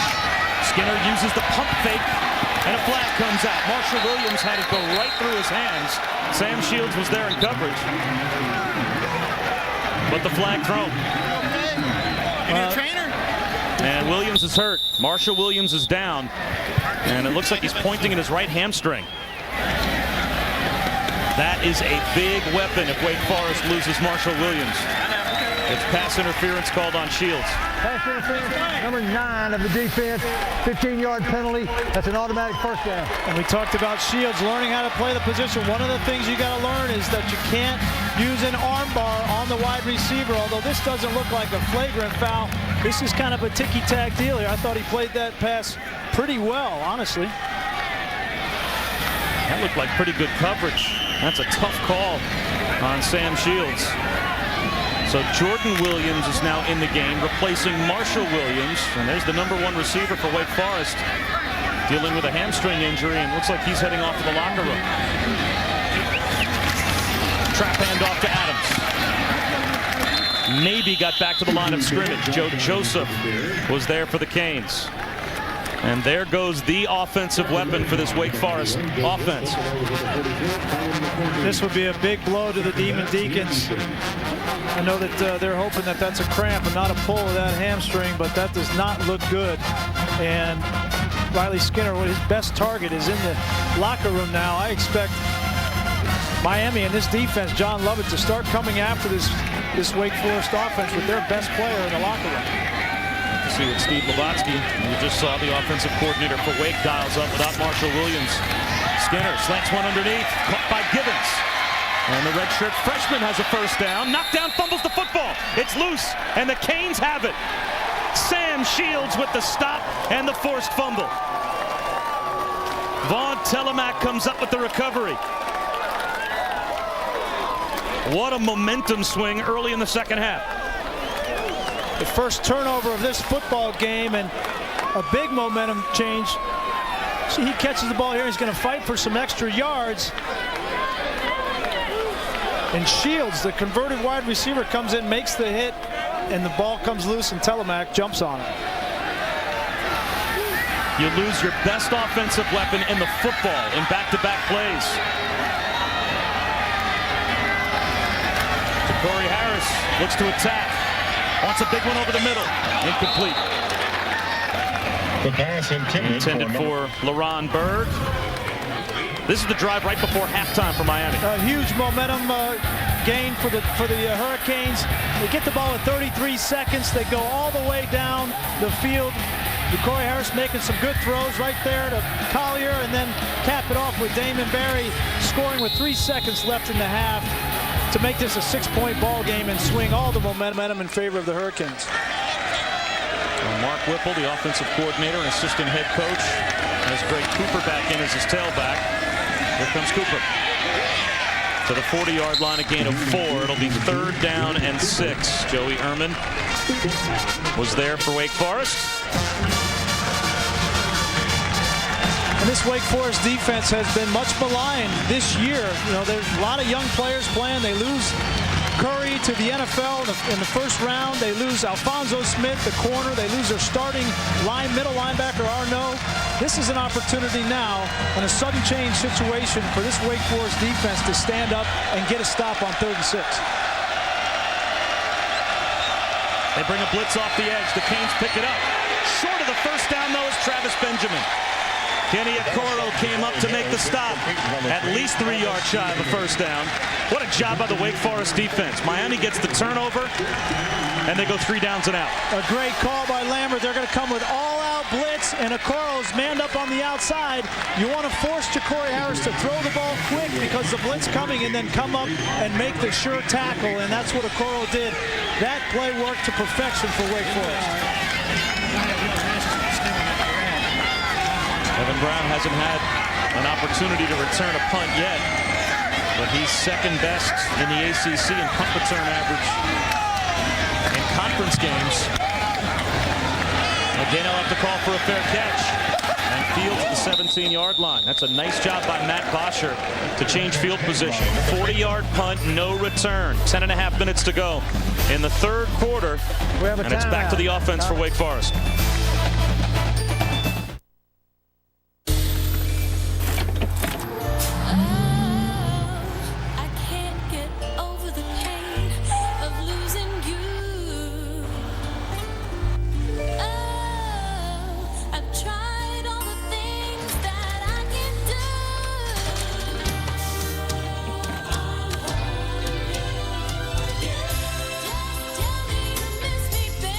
Your Windows stuff goes where you go.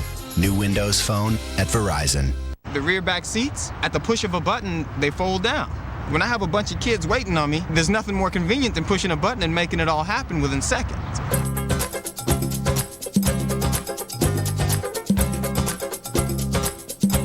So, honey, you know that guy at the bank we met with? I like that idea you had about running a marathon. I'm saving for retirement. I got plans. I'm thinking of biking to work. The amount of money I save on gas, I've been able to take hotel shampoo bottles when I travel. Haven't paid for that stuff in years. At Citi, we know everyone's talking about saving, and we've got lots of ways to help with smart ideas like AutoSave. Because when you save a little today, it makes you feel good about tomorrow. That's why City never sleeps. My top pick this season, Applebee's 2 for $20 game time lineup. Let's break it down. 1 appetizer to share, 2 entrees. Final score, $20. This deal could go all the way. 2 for $20, only at Applebee's. Right here, I have awesome little sensors that when I'm backing up, they beep, beep, beep. And I'm like, oh yeah, trash cans. So I just swerve around them. Like, thank you, car. Why don't you roll with me? Roll with me.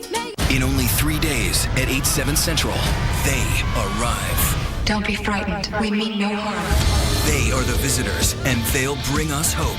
Who wouldn't welcome a savior right now? Advanced technology. Dude, that is so cool. And in return, they're getting the best reviews of the year.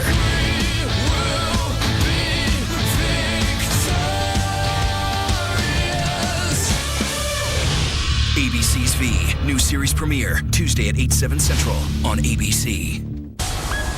College football in high definition is presented by Vizio. Back in Winston-Salem, you see the brain trust of the Miami defense here. Randy Shannon and defensive coordinator John Lovett. Their defense has given up 331 yards so far in this ball game and been on the field 2/3 of the time. Look for them to blitz a little bit, try to get off the football field. A little hitch to the near side. Incomplete, intended for Devin Brown. Riley Skinner let that one sail. They've got to start pressuring this Wake Forest offense, and John Lovett has shown that he will come with the blitz, an all-out blitz, and force Wake Forest to make plays on the perimeter. But with their best player, their best wide receiver in the locker room, he's not very concerned with Wake Forest throwing the ball down the field right now, so I anticipate them to keep the pressure on.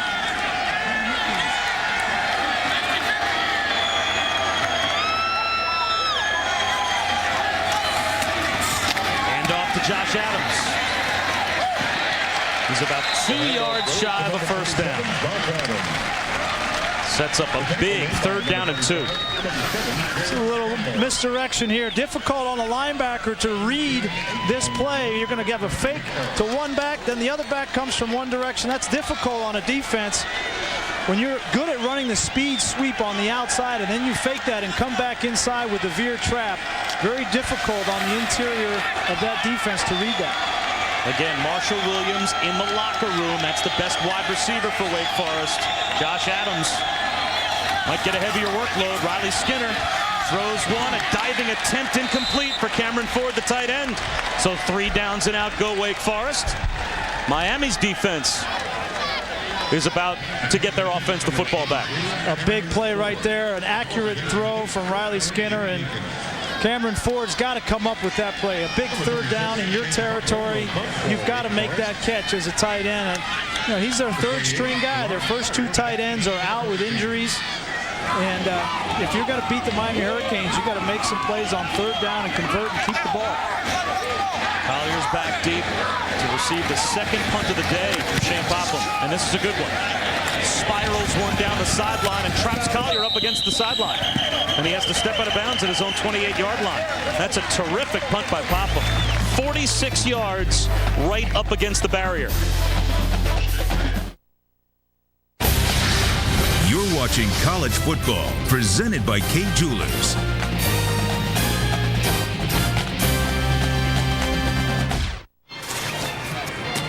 Appetizers, gentlemen. I'll start with the steak tartare.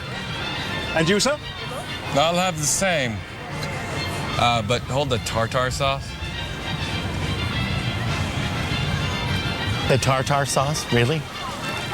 I don't like it. The more you save on insurance, the more you'll have for football. Drivers who switch their home and auto to Allstate saved an average of $503 a year. Are you in good hands? Ooh, creamy brulee. Introducing Wing Street Wings from Pizza Hut. Now you can have a real wing night at home with Wing Street's traditional crispy bone-in and bone-out wings. And our award-winning sauces. They rock. Wing Street Wings, delivered only by Pizza Hut. There are engines. And then there's the twin turbocharging, 365 horsepower generating EcoBoost engine. And the all-new Taurus Show from Ford that has the thirst of a V6 with the thrust of a V8.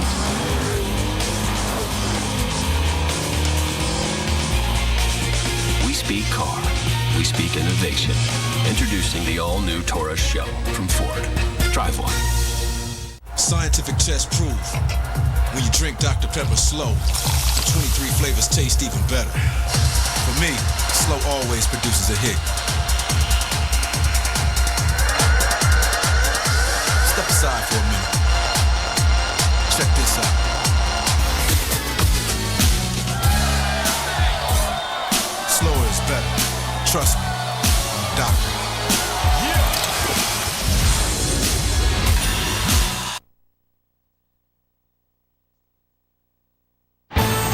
College football presented by K Jewelers. Brought to you by Ford F-150. Built Ford Tough. Allstate, proud sponsors of college football. Are you in good hands? And Dr. Pepper. Drink it slow. Doctor's orders. Well, there's a fan incognito wearing the Miami shirt in the Wake Library, keeping it undercover. And this field's starting to get slick here as the rain continues to fall. Ja'Cory Harris back to work. Maybe a yard on first down. Let's go back to Matt Weiner. All right, Bob, let's get a Taco Bell update from Champaign, where Illinois has put up 14 unanswered points since halftime on Michigan. Juice Williams to London Davis here, 2-yard touchdown, makes it 21-13. The Illini have a leg up on what would be their first Big Ten win of the year. Matt Weiner doing nothing to make Brian Greasy happy. You can't see the maize and blue fall behind to the Illini, can you?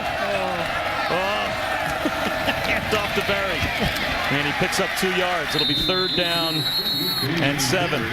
Ever since Matt started giving me a hard time about the Wolverines, they've just been going downhill. So here's the only thing I'll say. It sounded to me like that was a slightly more cheery Matt Weiner than we usually hear during those updates. I think he knew he had an audience of 1 for that scoring update. He likes to give it to me, no doubt, no doubt. What does Mark Whipple dial up now on 3rd down? Well, this is a big 3rd down, obviously, for Miami. They got to get something going here. They've tried to rush the football.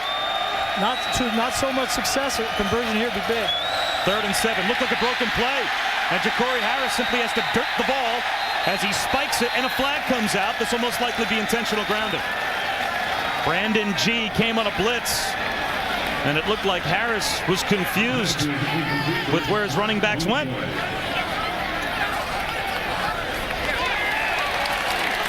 A lot of confusion on this play for Miami, which you don't want to have on 3rd down. G's right here. He's going to come on a blitz. Looks like Ja'Cory Harris goes the wrong way, and then to make matters worse, G is right in his lap, and he dumps it.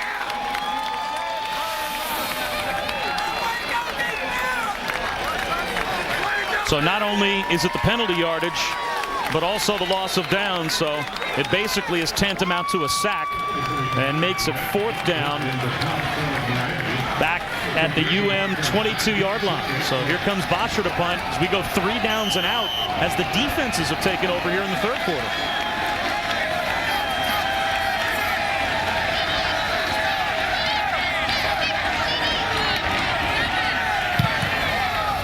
Good punt by Bosher. Another fair catch called for by Brown. And he lets it bounce. Oh, this will cost his team another 10 yards. All the way to the 22-yard line. A 56-yard punt. No return. And tonight at 8 Eastern on ABC and ESPN2, national title contenders will have their BCS hopes on the line. On ABC, most of the nation is going to see USC take on Oregon, or you'll see Texas take on Oklahoma State. Now, both games can be seen nationally on either ABC or ESPN2. Saturday Night Football presented by Southwest Airlines on ABC, or College Football Primetime on ESPN2. It begins at 8 Eastern, 5 Pacific. Colt McCoy and Zach Robinson will go to work at Stillwater. And again, if you're looking for one of those games on ABC and you don't have it, go to ESPN2. It'll be there for you. Riley Skinner throws one to the near side, throws it behind Bohannon. Incomplete, and Skinner was close to potentially going over the line when he threw that pass. Yeah, and he could have run the ball for 10 or 12 yards. I think he was trying to be a little cute with that throw, but sometimes you just got to tuck it and run and get what you can and get out, get down. You're going to see he's going to come out on the edge. This is the 4th or 5th time they've run this play. Right there, could have run. They're going to throw it. Please throw it accurate. And Marshall Williams is back on the field. At the top of your screen, Marshall Williams back from the locker room and back on the field for Wake Forest. Skinner, deep pass to the sideline, through the hands of Brown and incomplete.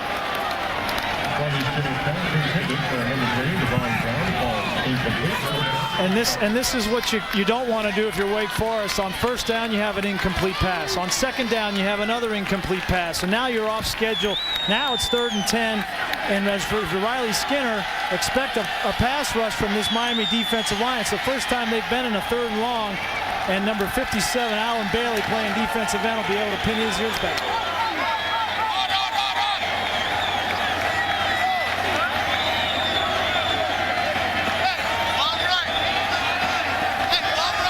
Play clock down to 3. Skinner getting his team set. Play clock at 1. They can't get the snap off. Delay of game.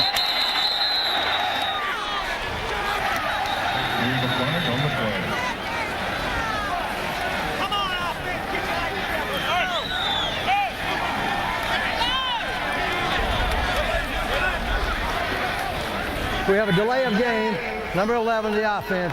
5-yard penalty. It is still 3rd down. And you could hear Riley Skinner at the line of scrimmage saying, slide right. He wanted his offensive lineman to slide towards Bailey on the edge.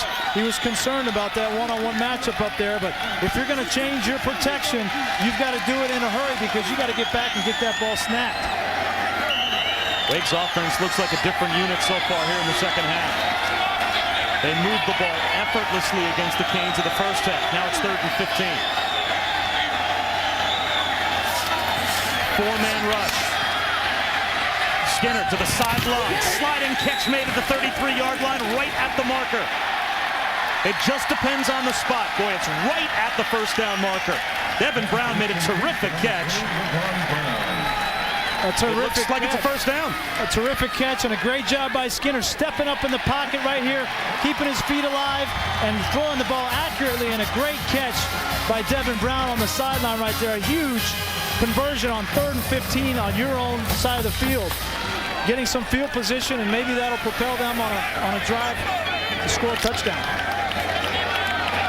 What a play by Brown to make that reception.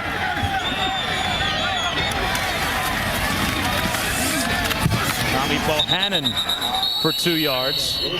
Now, outside of that 3rd and 15 conversion, as we said, this Wake Forest team hasn't looked like the same team offensively, but also coincides with the rain starting to fall. And last week, they played in a sideways rainstorm against Navy, to the point that we were talking to John Russell, their defensive tackle. He said, I was standing on the sideline, and I actually couldn't see the Navy players on the other sideline. That's how hard it was raining.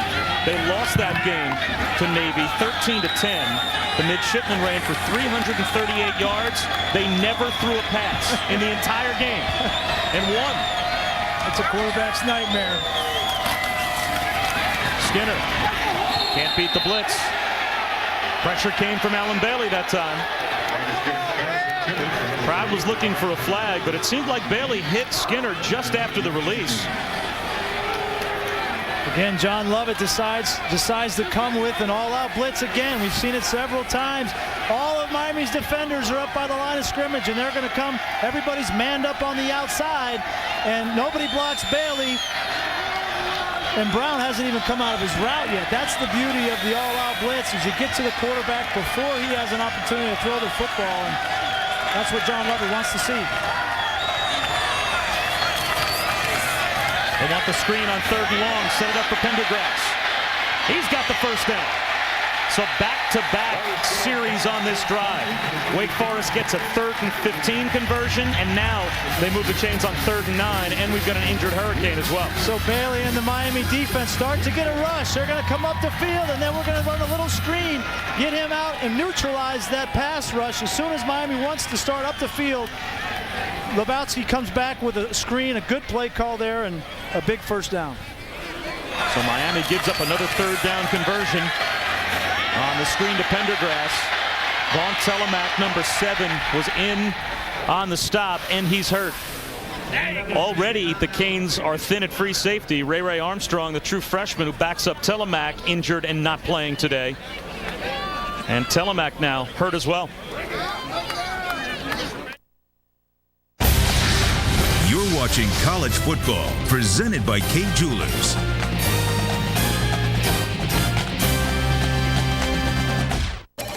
Bob, my office now. There's nothing like the smell of fresh cooked bacon. When it's real, you know when it's real. Introducing Wendy's Bacon Deluxe. With Applewood smoked bacon that's fresh cooked, not pre-cooked, on hot, juicy North American beef. This fall, don't just get more out of your tires, get more back from your tires. Because with Cooper's National Take the Money and Ride Fall event, you'll not only get unbeatable performance, you'll get a prepaid rebate card by mail worth up to $75 when you buy 4 qualifying Cooper tires. Cooper's Take the Money and Ride Fall event. Get your rebate form and all the terms and conditions at a participating Cooper Tire dealer or at coopertire.com. Cooper Tires, don't give up a thing. Let's get down to the nuts and bolts. You've got things to do. We've got the tools and hardware to get them done. And with new lower prices all through the store. So you can do more fixing, replacing, fastening, and updating for less. More saving, more doing. That's the power of the Home Depot. Right now, trade any power drill, working or not, for 15% off a new lithium-ion drill.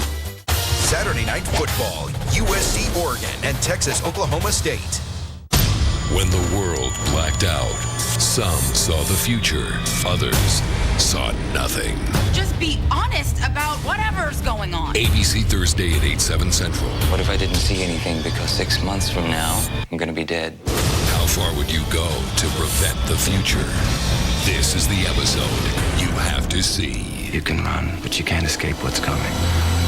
ABC's Flash Forward. All new Thursday at 8/7 Central on ABC. Bob Wischusen, Brian Greasy back at Wake Forest, and Brian, nearly a 9.5-minute time of possession advantage for Wake Forest. That was their game plan coming in, and expect more of the same here in the second half. Just picking up a first down, wide open, and a drop. Right into the hands of Brinfred. He's made some terrific catches today. That was one of the easier ones, and he couldn't hold on. Yeah, normally a sure-handed guy out of the backfield. He's caught 12 passes this year for this Wake Forest offense, and just a lapse right there. It looked like he tried to turn up the field before he caught the football.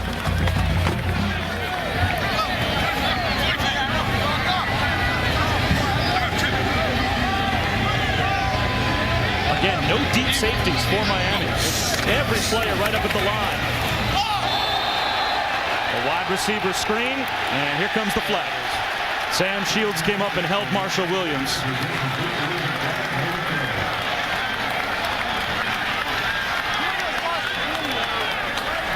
Actually, it was DeMarcus Van Dyke. He'll be called for the penalty, so. It's a good play call.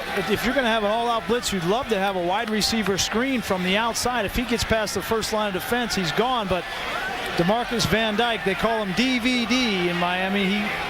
He held the Marshall Williams right there. You just can't do that. Why do they call him that? DeMarcus Van Dyke, DVD. Yes. Wow, that's good. Welcome to the game. Awesome. Great nickname. He tried to hit the pause button right there. Holding. Number 8 of the defense. That's a 10-yard penalty, previous spot. The yardage results in the first down. So that puts Wake Forest into plus territory. Here's another look. Yeah, right here you're going to see he knows it's coming, but problem is you can't hold him. Yeah, that's a good call. It's clear. Randy Shannon arguing what seems like an inarguable point as he came up clearly and got a hold of Marshall Williams. Williams again at the top of your screen. And now Miami looking like they're in more of a base cover too as they got a couple of deep safeties. The pitch to Pendergrass. And and he maybe picked up a yard. Nice tackle by Brandon Harris. Yeah, good job by Brandon Harris on the edge. I mean, Wake Forest has tried to run the ball out on the perimeter, and Brandon Harris, these corners are going to have to make plays, come up and enforce and make plays on running backs. And talking with John Lovett, he's a big Brandon Harris fan. He said, if I had a pickup game at the gym, he's the first guy I would pick. He's that kind of competitor and a tremendous athlete. Tied for first in the nation, and passes broken up this season. That time a good tackle. 2nd and 10. Zero blitz again. Skinner beats it right up the middle. No one home for Chris Gibbons. Touchdown. Well, there's the risk you run when you play zero coverage. You're playing with fire, and it's only a matter of time. If you're going to blitz everybody, as a quarterback, you get the ball in the hands of your playmakers, and nobody's left.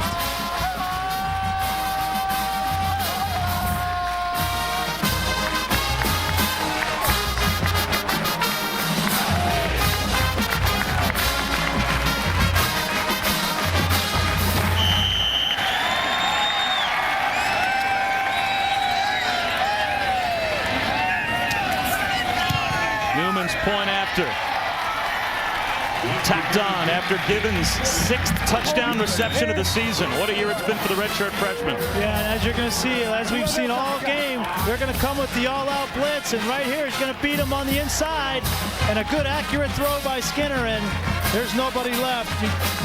If you're going to come with all-out blitz, your corners have got to stay on their receivers and play with inside leverage, because if you get inside, there's just no way that they can stop that route. We've seen it now for 3 quarters, and they've done a pretty good job of stopping them. But right there, it's just a matter of time. You make one play and change the momentum of this game.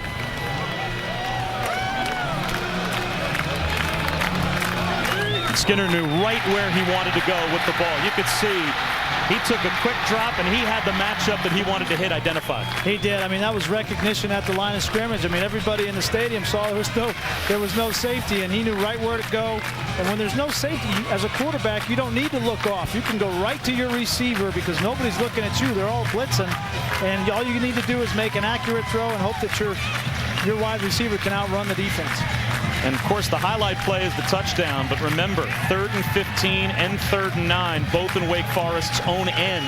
They converted on both to keep the drive moving. Then they get the defensive holding penalty out near midfield. So big plays on that drive, resulting in a 9-play, 77-yard touchdown march. And Riley Skinner now is 24 of 34 for 300 yards and 2 touchdowns. Not bad. We're still in the 3rd quarter.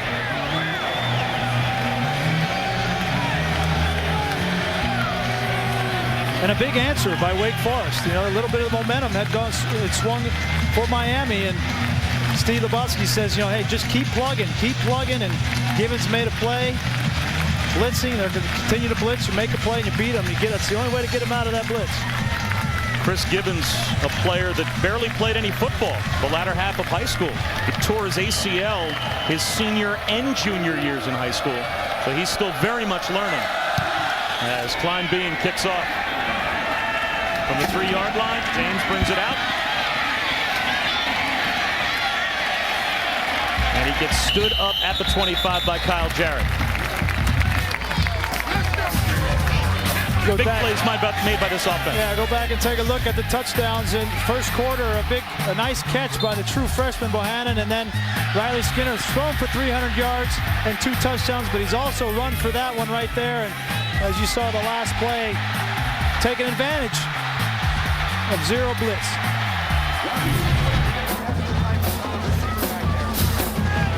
So Riley Skinner's offense with 109 total yards to Miami's 0. 3 downs and out for Miami so far in the 3rd quarter. LaRon Bird, a gain of about 6. Kenny Okoro made the stop. I'm Bob Wischusen with Brian Greasy here in Winston-Salem, North Carolina, the home of Wake Forest. The Demon Deacons with a 27-14 lead over Miami. Riley Skinner, a 5th-year senior at quarterback for Wake Forest. He's never beaten Miami. And his defense also almost comes up with a play as Diedrich Epps was the intended receiver, but Okoro read it and almost picked it off. We called the Coral's number early in the game. He's only a redshirt freshman, and he's the one that will take some chances. But right there, he was rolled up in a cover 2 scheme, and Ja'Cory Harris didn't see him on the outside and threw the ball to his tight end breaking out, and almost an interception for a touchdown. 3rd down again for Miami.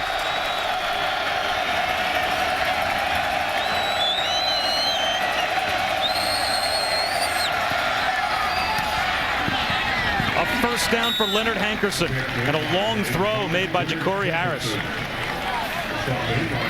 The one thing we've learned about Ja'Cory Harris this season is that when this team is down or he makes a bad throw, that he is resilient. He is going to come back and continue to throw the football with confidence.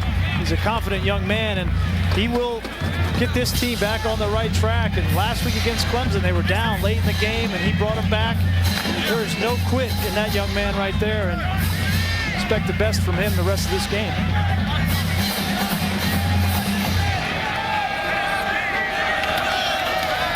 Play action. Harris rolled into the rush, and he'll be sacked. If he floats to his right, he's got protection. Instead, he spins back behind his back. And Joey Ehrman there to help make the sack happen for Wake Forest. Yeah, and you're going to see Joey Ehrman come hard up the field, and then John Russell on the inside gets pressure as well. But at this point, you got a decision to make. Try to make a play or just go down, and Harris smartly goes down. But good pressure there by Ehrman and Russell. But for Harris, he's got all the room in the world to roll out to his right. All of the pressure was coming left, and he went left. The problem was his receivers were on the left side of the field, so that's why he went in that direction. Cooper on 2nd and 24, nothing there. Boo Robinson makes the stop. The one good day of the year to be named Boo. I think it's a great name. Especially today. Well, he's from Monroe, Louisiana, and he is a big boy, and nothing better than to make a play and hear the entire stadium call your name. I mean, that's a good feeling. 3rd and 25.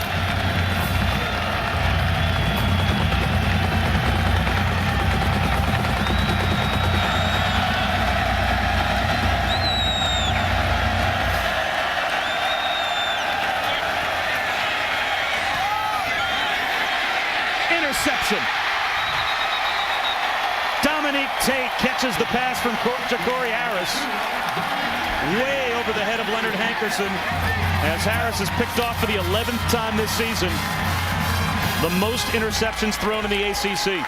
And we talked in the open about being consistent. Ja'Cory Harris being consistent. Right here, he gets a little frustrated. He's going backwards. He wants to make a play. The blitz is coming, and he throws an ill-advised pass nowhere near Johnson right there. And that's the kind of stuff that drives Mark Whipple crazy with Ja'Cory Harris. Is sometimes he's so confident that he doesn't want to give up on any play. And clearly right there, a punt is much better than an interception.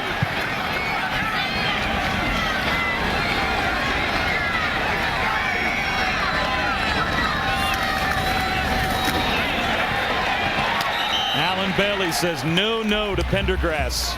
Brings him down for about a 6-yard loss. And on Tuesday, November 3rd at 8/7 Central, they arrive. They will bring us hope. They will bring us peace. And they will change our lives forever. ABC's new series premiere, Tuesday, November 3rd at 8/7 Central.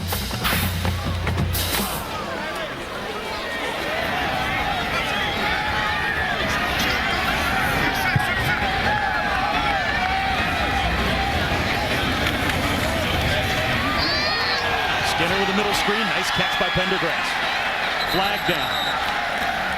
As Pendergrass got the 6 yards lost on the last play back, but I'll have to check the flag. I think that was a hold on the center, A.J. Trump. No real reason to hold on a screenplay. As an offensive lineman, you want to throw the guy past you anyway. Holding 70 of the offense, 10 yards, previous spot. Repeat 2nd down. A lot of times you'll see the offensive lineman do the old Ole move, the bullfighter, and just let the defensive lineman go right past them. So I don't know how Trump got a holding call on a screen pass, but going backwards now.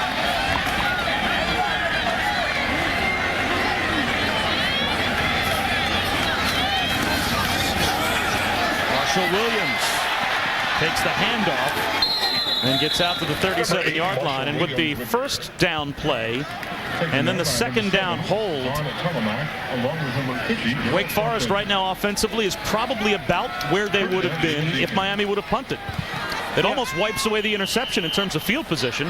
Yeah, it certainly does. Not the way you want to start this drive, and especially with the rhythm that Riley Skinner has had. Want to get efficiency on first down. Now you're in 3rd and 20, and there's no play in the playbook for this down and distance.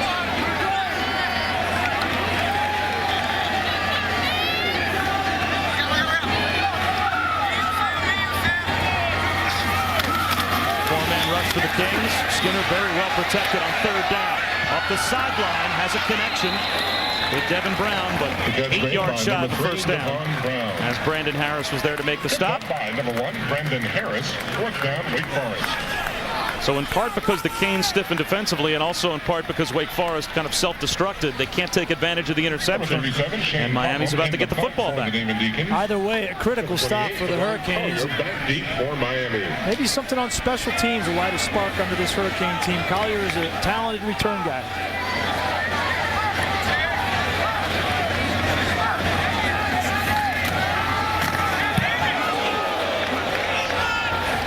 Again, Collier pinned up along the sideline, calls for a fair catch and muffs it, and gets it back at the 10-yard line. And then a flag comes out. What could have been total disaster for Miami may work out a lot better than the Canes thought. Not only does Collier cover up his own muff, but there might be a penalty on Wake Forest. At the end of the play, there was a dead ball, unsportsmanlike, 79 against Wake Forest, 15 yards, first down.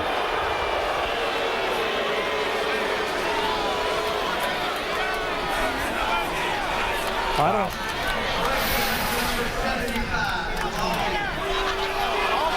So it's a taunting call on Wake Forest after Collier muffed the punt. There he is right there. He comes in, Hogue comes in and had something to say. That's just not smart.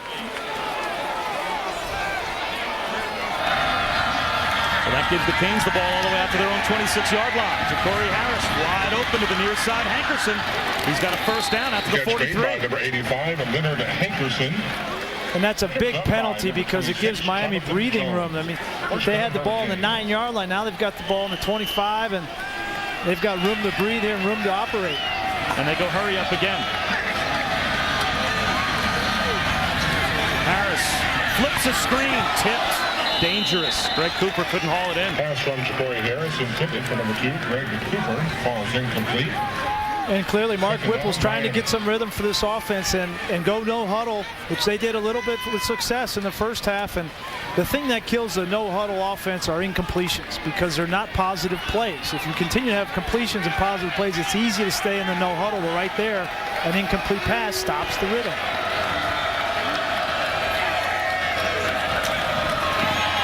Harris should have been intercepted. Threw it right into traffic, and Hunter Haynes, Intended for number 28, Ron Collier. unable to haul it in.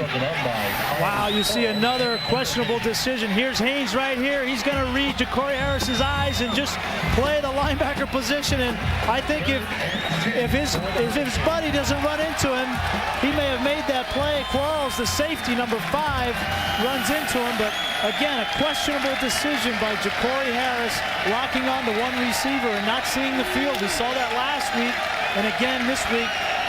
Cannot have that happen. This leads to turnovers. Huge play to end the third quarter. 3rd down and 10.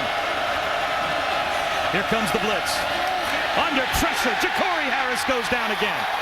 4th sack of the afternoon. John Russell, the first man there for Wake Forest.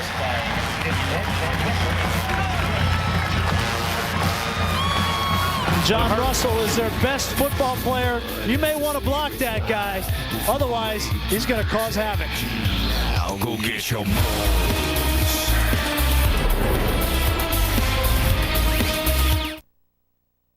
Okay, if you're thinking about getting a new truck, this is your lucky day.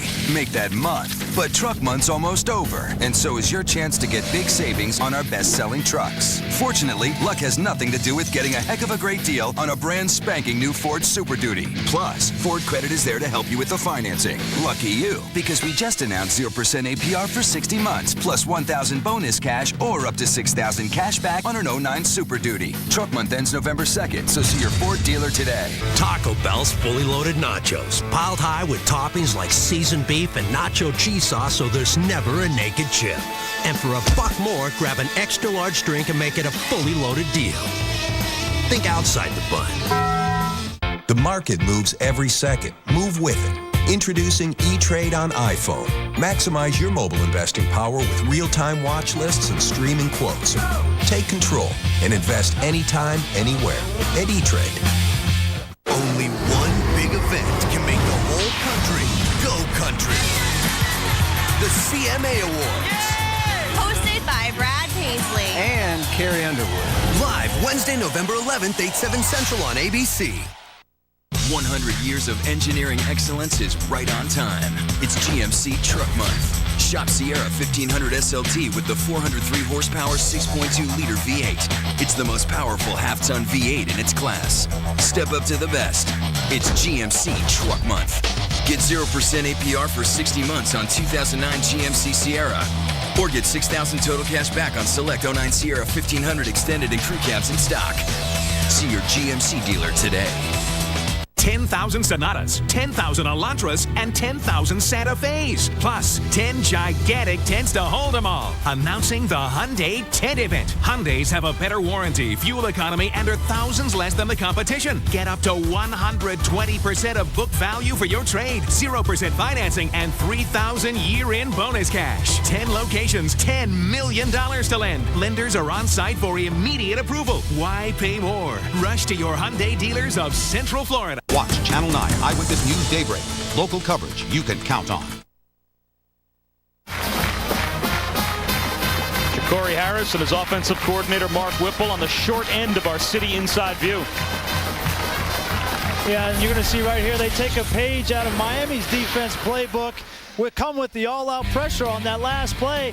All 7 guys are going to come on the blitz, and you're going to see the right guard, Figueroa, not get out to block John Russell, and John Russell comes completely free, and Ja'Cory Harris has no chance to make a play right there.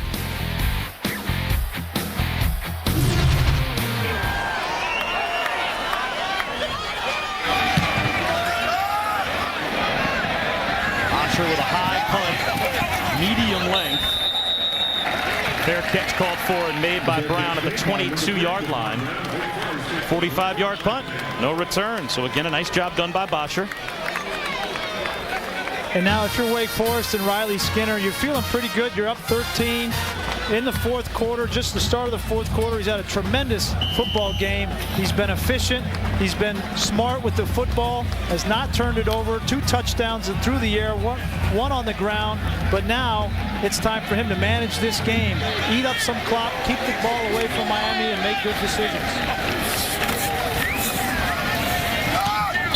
Pass knocked away underneath, and a flag comes out. Again, it's DeMarcus Van Dyke who'll be called for the penalty, and again, he was trying to check Marshall Williams.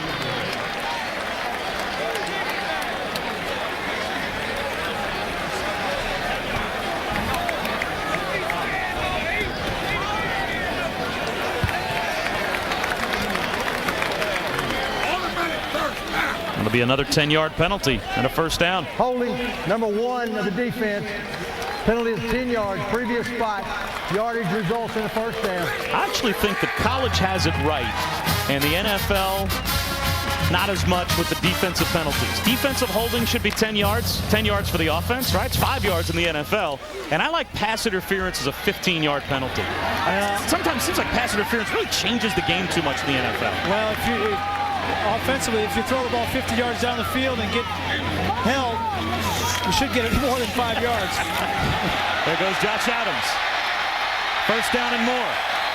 Out close to the 50-yard line. So Adams picks up 16 yards. I think we're going to get a little bit more of Josh Adams here in the fourth quarter, but a little misdirection there. I like the head fake and drew the line of scrimmage, and this Miami defense is not getting into the line of scrimmage and making them stop at the line of scrimmage. I've been impressed with this Wake Forest offense and this offensive line up front, and that young man Josh Adams getting through the hole, making some plays.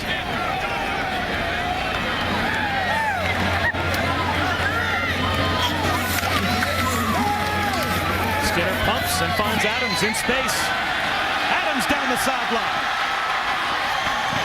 Stays inbounds inside the 30-yard line. Knocked out at the Miami 28. He broke the tackle of Colin McCarthy and picked up 23. And give credit to Wake Forest and Adams. They're going to continue to throw the ball here in the fourth quarter, but you see he'll just dump it to him, and Colin McCarthy will miss a tackle right there. And if you're going to miss a tackle against Josh Adams, he's going to make you pay on the outside.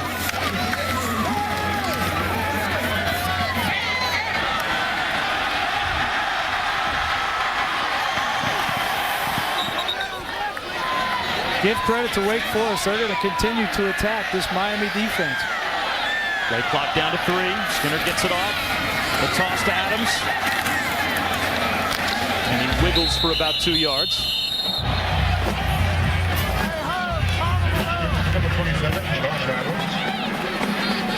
Actually marked down after a gain of only about a yard. It'll be 2nd down and 9. And time of possession continues to build for Wake Forest.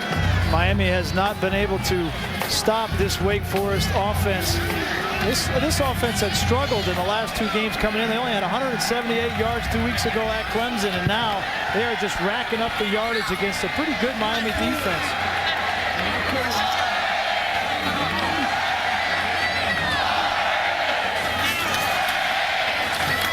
Skinner tried to keep that play alive and underthrew Renfret.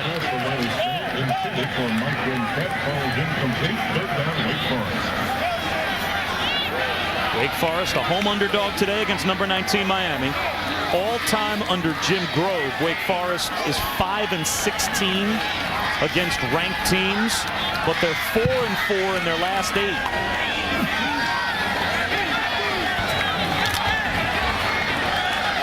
Well, they've been very good playing at home. They're 4-0 this year, 1-3 on the road, so they're very comfortable here in Winston-Salem.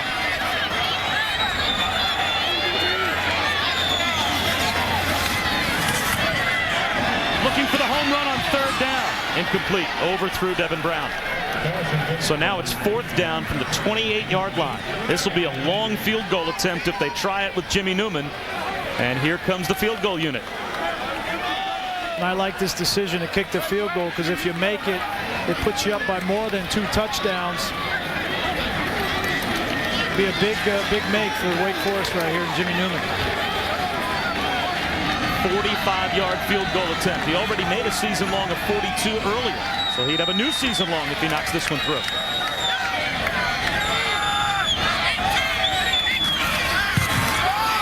And it's hooking just wide to the left. So Newman was good from 23 and 42 yards out. Can't hit from 45 yards out. And it's 27-14.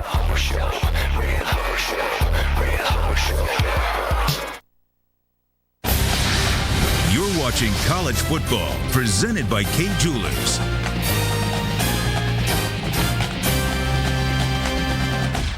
Three, two, one. From the CTS, the most acclaimed vehicle in its class for the last 2 years. Now comes the CTS Sport Wagon. Its technology and performance rivals the Europeans. Its bold design steers clear of the luxury default button. And it could only have come from one place. Hey, Jimmy Football here. What's missing from your tailgate party? Tail! Well, not anymore. With the Bud Light Tailgate Companion, now the goods come to you. We didn't make your dog. We just made your dog better. Now when I want ketchup on my dog, I just call my dog. Thanks, dog. Thanks, Bud Light. It's the Bud Light Tailgate Companion, and it's tailgate approved.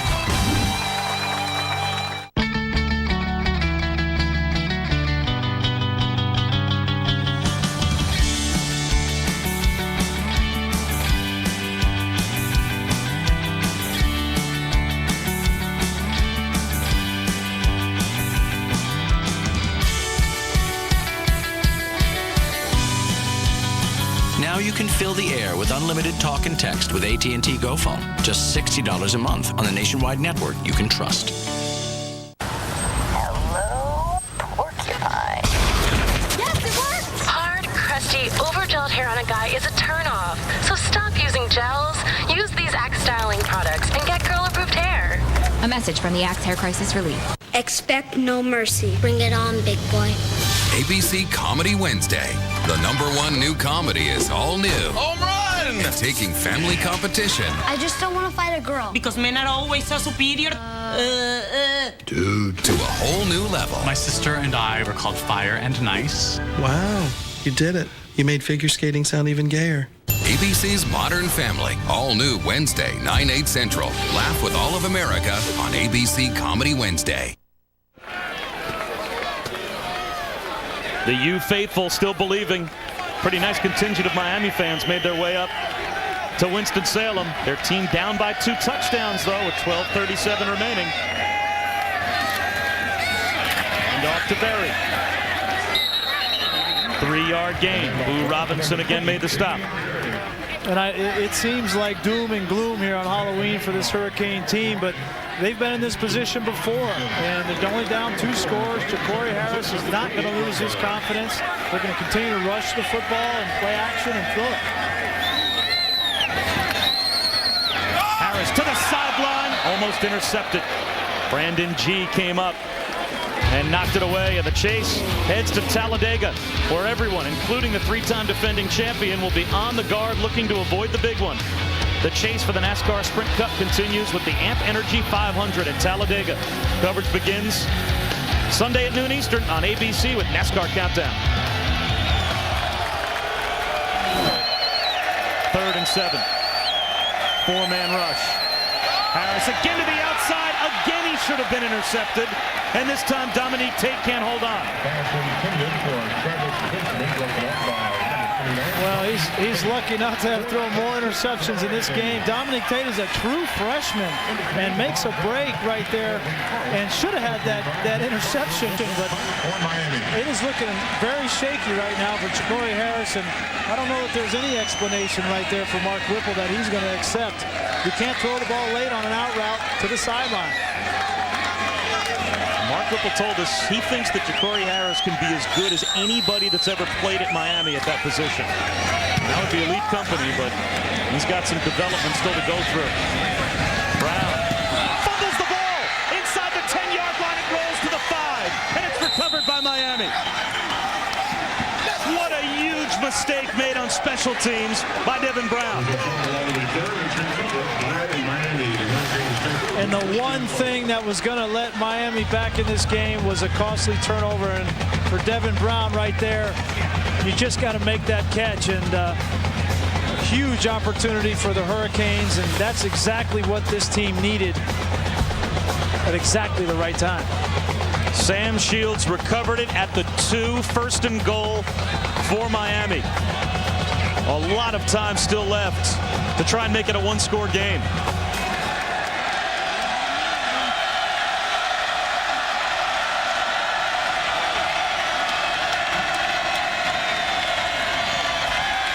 On a rollout, back to the end zone, touchdown. Tarvaris Johnson, a 2-yard touchdown reception, and just like that, off of the turnover, the Canes are back within a score. On anybody that thinks that turnovers don't determine outcomes of games, you see why right there. Miami does not convert on a 3rd down, and they're going off the field offensively dejected, not having made a play, and all of a sudden, bam, the turnover happens, and you're only 1 score away in this football game.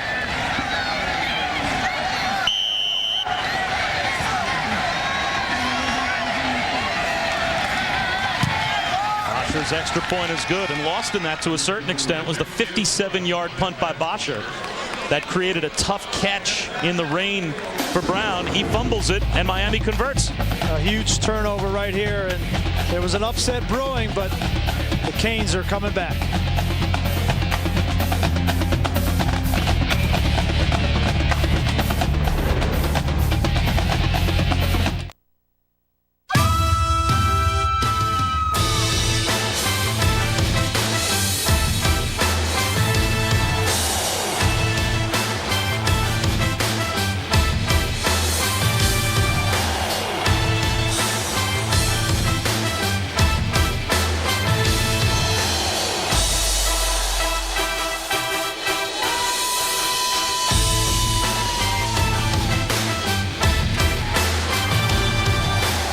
100 years of engineering excellence is right on time.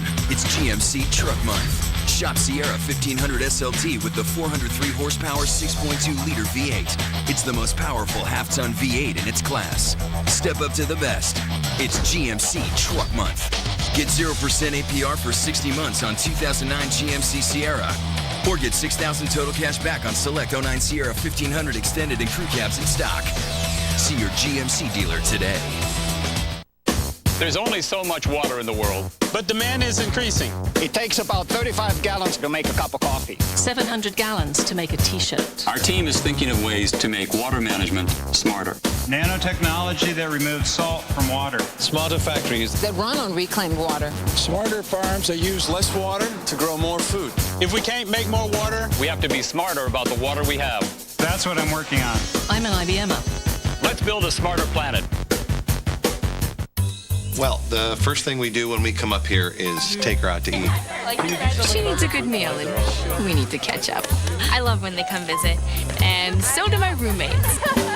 Try Olive Garden's new Mezzaluna's Half Moon Ravioli stuffed with 4 Italian cheeses. Try the shrimp and white wine cream sauce or the savory sausage and tomato Alfredo, starting at just $9.95 with unlimited salad and breadsticks. I just like to know my little girl's okay. Daddy. Olive Garden, when you're here, you're family. ESPN's College Football on ABC, presented by K Jewelers, the #1 jewelry store in America. GMC, we are professional grade. And Verizon Wireless, America's largest 3G network. One of the best schools in America, Wake Forest. Although their team makes a huge mistake, and Devin Brown back deep to receive the kick along with Lavelle Jackson. His fumble on the muff punt a moment ago gives Miami new life, and the Canes are back within a score as the rain intensifies here in Winston-Salem.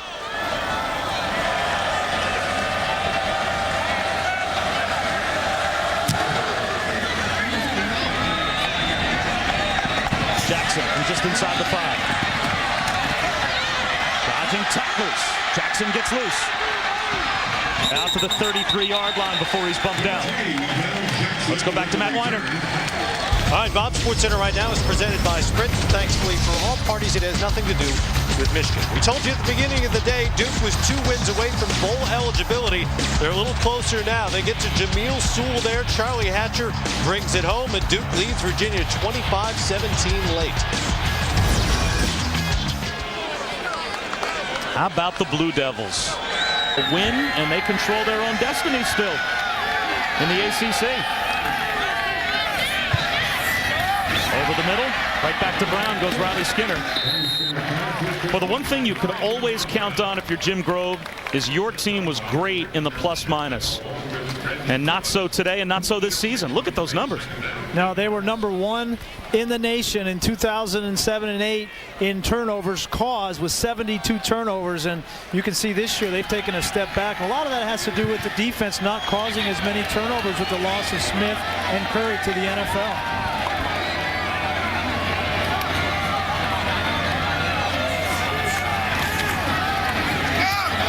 Tipped ball. Somehow Renfret held on. And now they'll call it an incomplete pass. Darryl Sharpton there in coverage deflected it.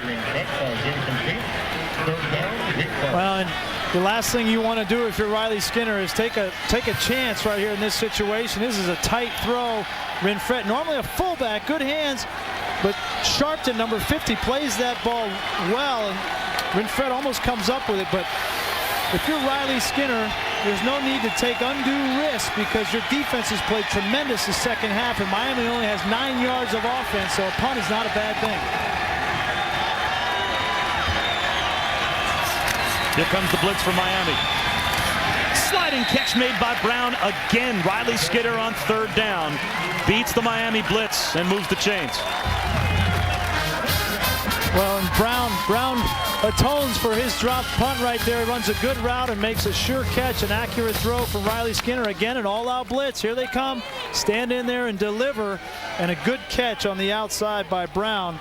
Big first down, allows them to chew up some more time off this clock, under 11 minutes in the 4th quarter. The First time today we've seen Wake Forest in an eye look. They've been almost exclusively spread today. But they go up the middle with Tommy Bohannon. He picks up about 3 yards. And it was interesting talking with Steve Lebowski, the offensive coordinator for Wake Forest, about what it is they hang their hat on. I asked him what style of offense they run, and he looked at me and said, I don't know.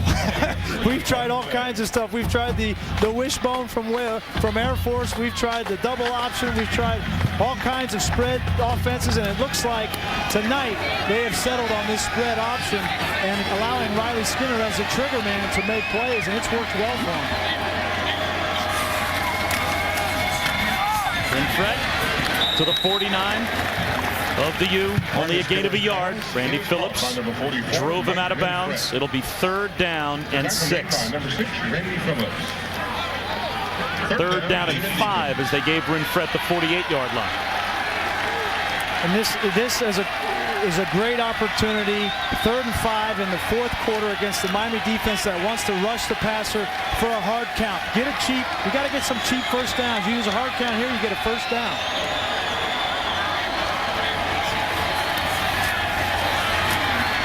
Skinner, it's up in the air, a deflection and an interception. DeMarcus Van Dyke picks off Skinner at the 36-yard line after Jared Campbell deflected it.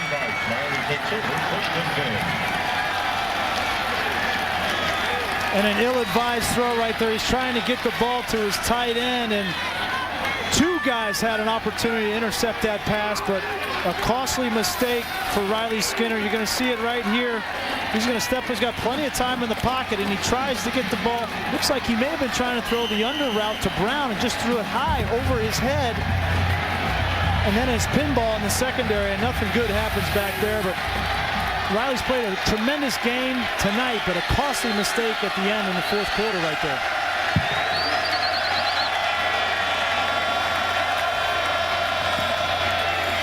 And off to Cooper. Boo Robinson again on the tackle for Wake Forest. Is this a force by Riley Skinner on this interception? Let's try to see what happened right here. It looks like he was trying to throw the under route, or he could have been throwing it to Winfrett right there. It's kind of in between the 2 of them. Either way, an ill-advised throw right there, as 2 Miami Hurricanes could have picked that ball off, and then eventually it's picked off by Phillips.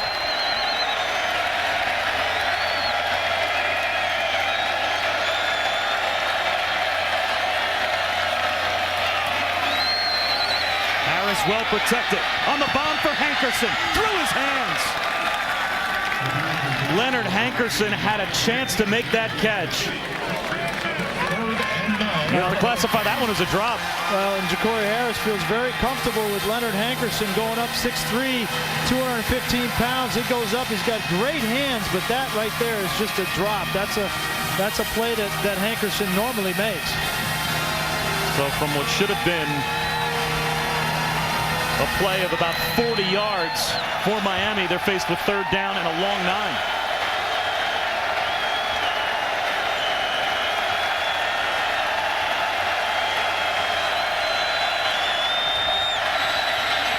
Harris deep over the middle into double coverage. Incomplete.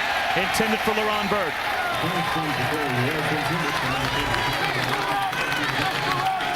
Well, you get a turnover, you're Miami, you come out the first play, you run the ball, get no yards, you take 2 shots down the field, not high percentage throws, and that one right there on 3rd down was a force as LaRon Bird was double covered down the field, and they don't need big plays right now. They just need a sustained drive to get a score. They're only down 6 points. So Mark Whipple wants efficiency from Ja'Cory Harris. He doesn't need big plays right now. Of time left, though, not even to the midway point of the 4th quarter in a 1-possession game. Osher, another good punt. Fair catch again called for by Brown. And he fields it at his own 14-yard line.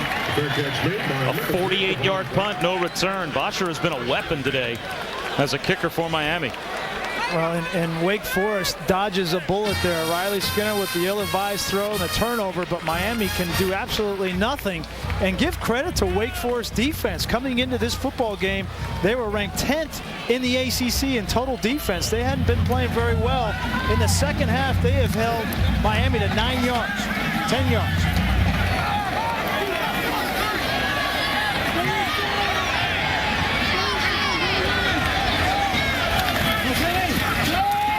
Pendergrass lowers his shoulder out across the 20-yard line to the 21. A gain of 6.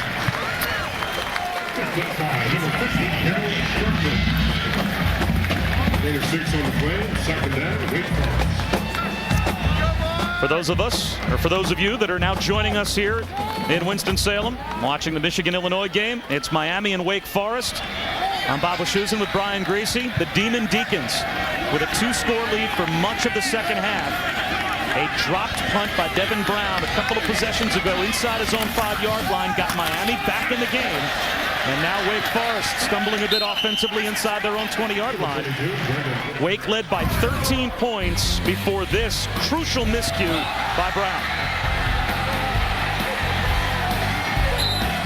And the touchdown pass that ensued the following play seemed like Miami was going to seize momentum there, but they get another interception here on an ill-advised throw by Riley Skinner, but their offense could do nothing with that turnover, and Wake Forest defense has been stiff in the second half. 3rd down and 8 for Riley Skinner and Wake Forest.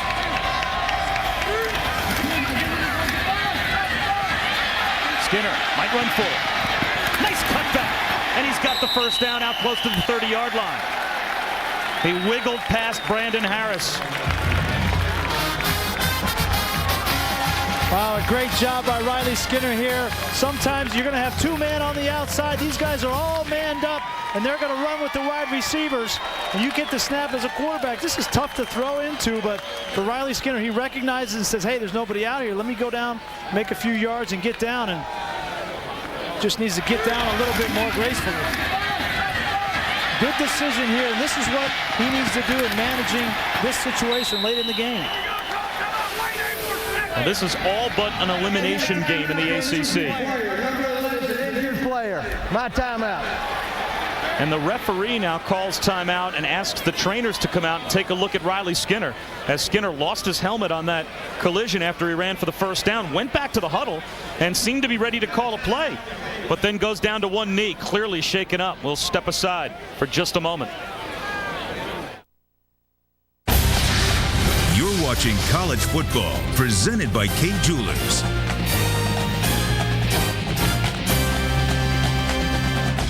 "100 years of engineering excellence is here for the taking. It's GMC Truck Month. Shop the GMC Yukon that offers 20 highway MPG and over 108 cubic feet of maximum cargo space. Step up to the best. It's GMC Truck Month. Get 0% APR for 72 months on 2009 GMC Yukon. Or get $6,000 total cash back on select 09 Yukon vehicles in stock. See your GMC dealer today. Bye, Bags! We love you! We love you! I'm gonna miss them so much. Oh, I love those bags. I love Bags. Bags are my life. Bags are my life. Bags are my life.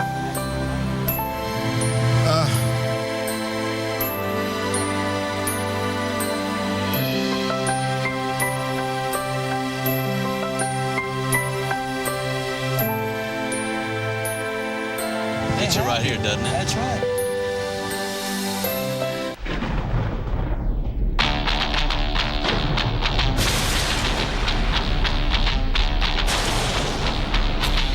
Says lightning never strikes twice. Introducing the supercharged new BlackBerry Storm 2. Wi-Fi enabled, ultra responsive, tons of apps, and because it runs on the network with 5 times more 3G coverage than AT&T, it just may be the perfect storm. This is the sound! So we start with a frozen burger, cold as ice. Just grab it and throw it on the grill. Let her fly. Just flick it. Want a fresh cooked hamburger? Flick. You're getting it. Then get Wendy's single, double, or triple. with hot, juicy North American beef. Fresh cooked, not frozen like the other guys. Because real is how we cook it. You know when it's real. They Arrive. ABC's V. New series premiere. Tuesday at 8/7 Central. Riley Skinner just walked off the field on his own. Ryan McManus immediately started to take some warm-up snaps, so the senior backup about to go into the game. But this is what happened a moment ago. Not only does Skinner lose his helmet, but then with his head unprotected, takes a shot from Jared Campbell, the safety. So he's on the sideline, and Ryan McManus now in at quarterback. It's been Skinner all season at quarterback for the Demon Deacons. And McManus to throw on first down, delivers a strike to Cameron Ford, and then Ford gets laid out by Campbell. How about that? You come in, and Miami's expecting them to run the ball, and McManus is in the shotgun, and he's going to throw the football. And I guess the offensive coordinator, Steve Lebowski, feels comfortable with Ryan McManus. He was a walk-on at Wake Forest, but a fifth-year senior, so he knows what he's doing. He's been around this program for a long time.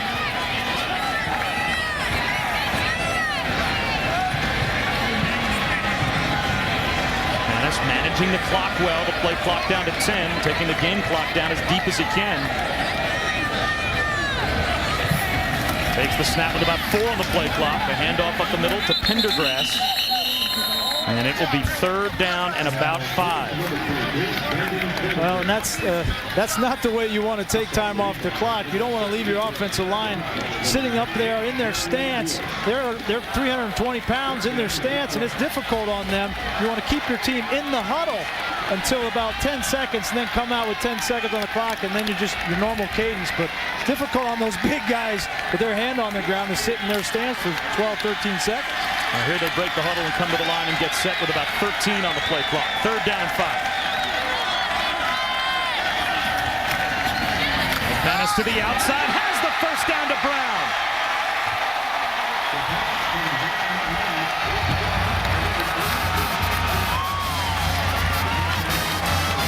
What a great throw.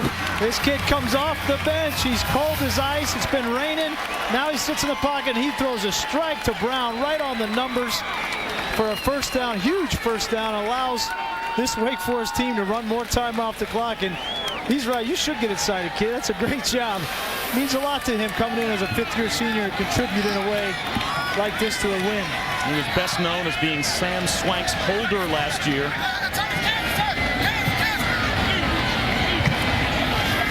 But he'll throw it again. And that pass deflected. The blitz came from Ray Buchanan. And that stops the clock with 4:10 remaining. Well, and it doesn't look like Skinner is going to come back into the game anytime soon, but give credit to Wake Forest in this offense of allowing McManus to function and to throw the football. Miami is not going to just sit back and let them run the football. They are bringing every single player they have on a blitz on every snap. There's nobody in the middle of the field on the last 5 plays, so maybe they'll take a shot down the field. And now Miami calls a timeout on defense. We have a timeout, Miami. Wow. Well, that could end up being a timeout that the Canes sorely need in the last 4 minutes. And we'll step aside quickly with Wake Up 6. It's the Monopoly at McDonald's $1 Million Dice Roll. Hi, if you go to McDonald's, this could be you. Andrew M., if I roll double sixes, you win $1 million. Anything else, $10,000. Here we go. Come on, baby, come on. There it is. Come on, come on. Oh, Andrew, you didn't win $1 million, but you did win 10 grand. And you have a chance at $1 million every day. Just enter your game stamp code at playatmcd.com. Come on, get in the game. 100 years of engineering excellence is right on time. It's GMC Truck Month. Shop Sierra 1500 SLT with the 403 horsepower 6.2-liter V8. It's the most powerful half-ton V8 in its class. Step up to the best. It's GMC Truck Month. Get 0% APR for 60 months on 2009 GMC Sierra. Or get $6,000 total cash back on select 09 Sierra 1500 extended and crew cabs in stock. See your GMC dealer today. There was a town held captive by an evil gas pump. It fed on people's hard-earned money. But along came the Michelin Man, who reminded them the right tire changes everything. And with fuel-efficient tires in place, that evil gas pump wasn't so evil anymore. Michelin Energy Saver AS tires can help save up to 109 gallons of fuel. Michelin, a better way forward. In only 3 days, at 8/7 Central. My God. They arrive. Don't be frightened. We mean no harm. They will give us hope. They're calling themselves the visitors. Heal me. I got no pain. We will give them our trust. Do you have any questions before we go to air? Just be sure not to ask anything that would paint us in a negative light. Excuse me? ABC's V. New series premiere. Tuesday at 8/7 Central on ABC.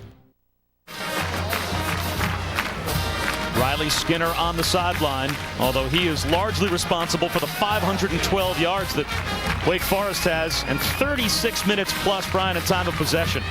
They have executed this game plan to a T. I mean, that is a big number right there. Not only that, but 512 yards of offense. And a lane for Pendergrass. And a first down. And a flag comes out. Thrown late. Over by the Miami sideline.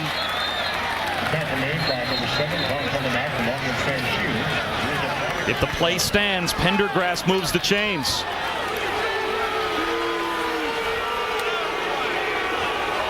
What a big call. Instead, Wake goes backwards. Now you see 512 yards and nearly 37 minutes time of possession. Only a 6-point lead for the team with those numbers. Only 61 of the offense, 10 yards, previous spot, repeat second down. That's what happens when you're -3 in the turnover category. Exactly. That's the equalizer, is the turnovers. You know, Wake Forest had 4 turnovers and Miami only 1, and then 1 led to 7 points. But right here, a costly penalty, and this looked like they called holding on McMillan, the right guard. And I think it was a good call. Now it puts this team in a difficult position to convert on first down.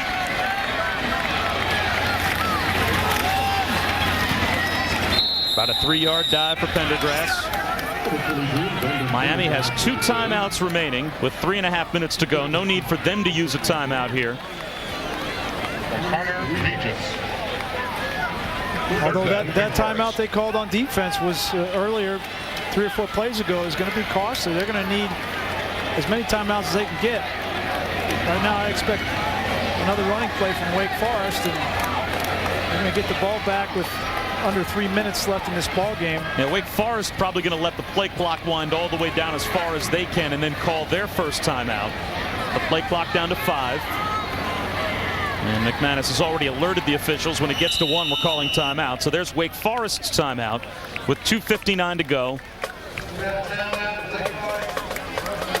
And for Randy Shannon's team, really the clock at this point, with the rules inside of the last 4 minutes where it stops if you get a first down, you've got 2 timeouts as well. There's plenty of time for Miami if they get the ball back here with over 2 minutes to go as we take a look at our Pacific Life game summary here in the second half. And Riley Skinner, he's on the sideline now, but he was the MVP earlier. No, and we said in the open it was really going to be on his shoulders today to lead this Wake Forest team and make them believe that they can compete with the Hurricanes. Done it with his arms and his legs, and beating the blitz. He's had some good plays from his supporting cast today as well as receivers, and he caught the ball too. Great catch. So he's done it all. But he needs to learn how to slide feet first instead of head first, and he may still be in this ball game. He was going for a first down there, so that's the gamer inside Riley Skinner trying to pick up the first down. Lost his helmet and then took a shot without any protection to his head. That forced Ryan McManus, the backup quarterback, into the game, and now 3rd down and 17, under 3 minutes to go.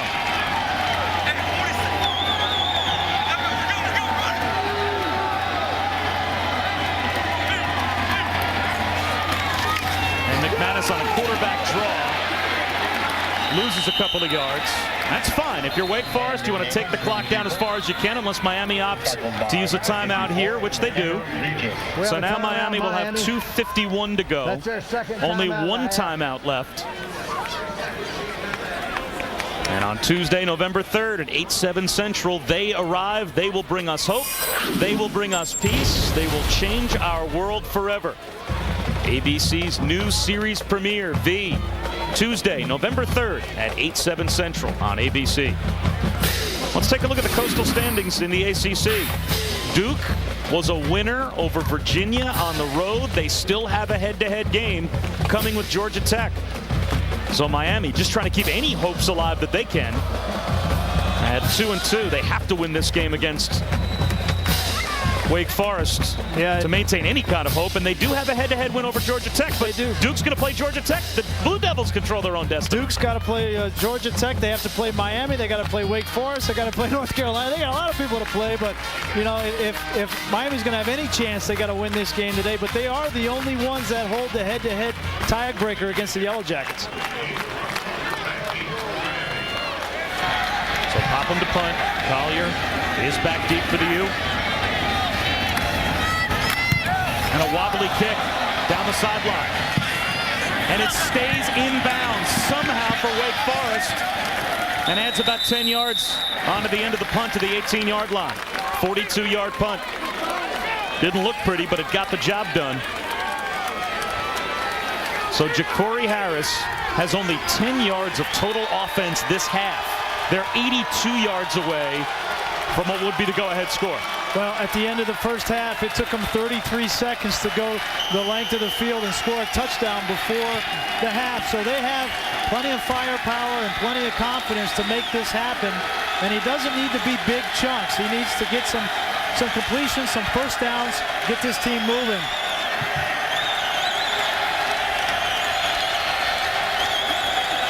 Hooper empties the backfield. Quick hitter over the middle, dropped by Benjamin.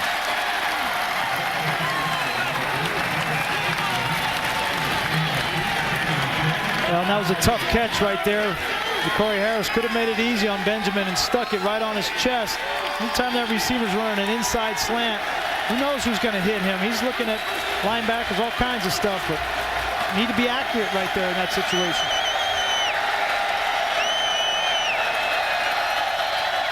Here comes the blitz. A deep throw and no one home for Ja'Cory Harris. He wanted Jimmy Graham, the tight end, but Graham broke his route off at about the 45-yard line of Miami, and that ball landed more at the 45-yard line of Wake Forest. Yeah, miscommunication right here between Ja'Cory Harris and the tight end. He's going to run up and Ja'Cory Harris is going to throw the ball deep. I don't understand it. You don't need big plays in the 2-minute drill. You need consistency. You need first downs. And right now, Ja'Cory Harris is trying to get it all in one fell swoop. It's not high percentage.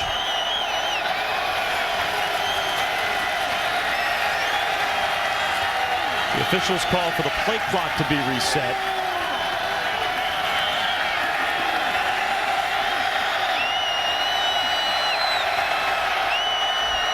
Third and 10. Harris up the sideline. Collier fights for the football. Does he come down in bounds with it? He does. What a catch by Collier. Wow. He went up and just snatched it. Bush, the free safety, was right there with him. And Collier running a corner route right here. Right back to the line, Miami. Ja'Cory Harris under pressure and sacked. But they tried to catch Wake Forest by getting back up to the line quickly, and Wake Forest was ready. Miami trying to get to the line of scrimmage and get that momentum, and Wake Forest comes with a blitz and gets to Harris. Back at the line again. Only one timeout left for Miami, under 2 minutes to go. Ja'Cory Harris again throws the ball. This time dropped by Hankerson. That's the second time here in the second half he's had a chance to make a huge play and has dropped a deep ball from Ja'Cory Harris. Hankerson has been the go-to guy for this Miami team, and he makes these big plays. He's the lone upperclassman wide receiver, the leader of that group, and right there, you're going to help your team win. You got to come down with that football. Again, Ja'Cory Harris trying to get big chunks, and he needs a little bit of help from his other 10 guys on this offense.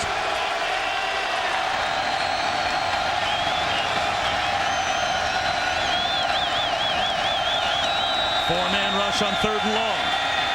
Harris again throws one deep, this time for Bird. Knocked away. It'll be 4th down and 16.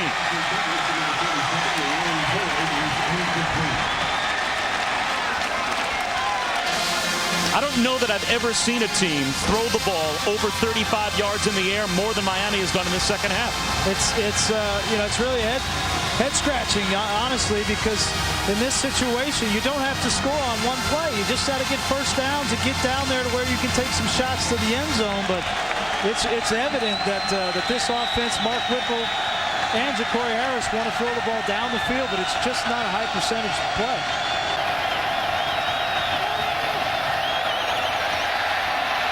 Harris again, a big play on 4th down, and it's hauled in! Aldarius Johnson to the 30-yard line of Wake Forest, and it stops the clock with 1:32 to go. Well, you do it long enough, and maybe you'll get one that comes down, and Johnson goes up and makes a great play with his hands. Big conversion. Harris up the seam, he's got Benjamin to the 13-yard line. Another first down, and Miami stops the clock with 1:21 to go.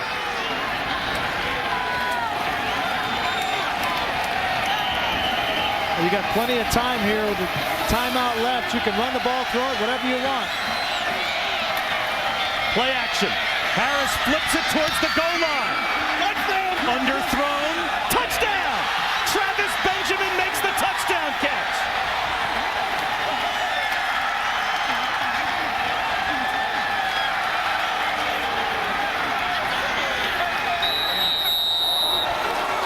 Well, that one's going to have to be reviewed. Number 1, did Benjamin indeed make the catch? Number 2, when he has control of the football, is the ball across the goal line?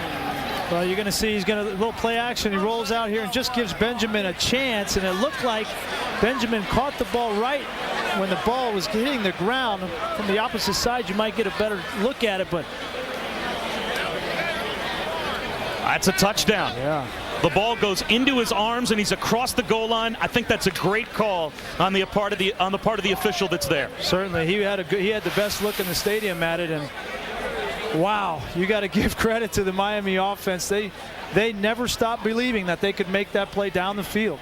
The Hurricanes had 10 yards of total offense in the second half before that drive. And they put together an 82-yard touchdown drive. Now, there's still 1:08 to go. Wake Forest still with 2 timeouts left, and they're only going to be down a field goal. A field goal would win the game because obviously Miami will kick the extra point here to break the tie. And now you start to wonder if Riley Skinner can muster himself back on the field after the shot he took to his head that knocked him out of the game.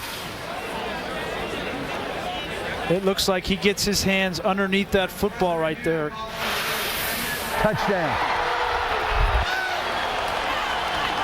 What a comeback drive by Ja'Cory Harris and the Hurricanes. From 4th and 15 on their own side of the field to a touchdown a few plays later. And that's the power of your team believing in you, that you can make the play when the chips are down. And that's the intangible that Ja'Cory Harris has, is the belief from his teammates that when they're down, he's going to make a play to bring him back. Bosher breaks the tie.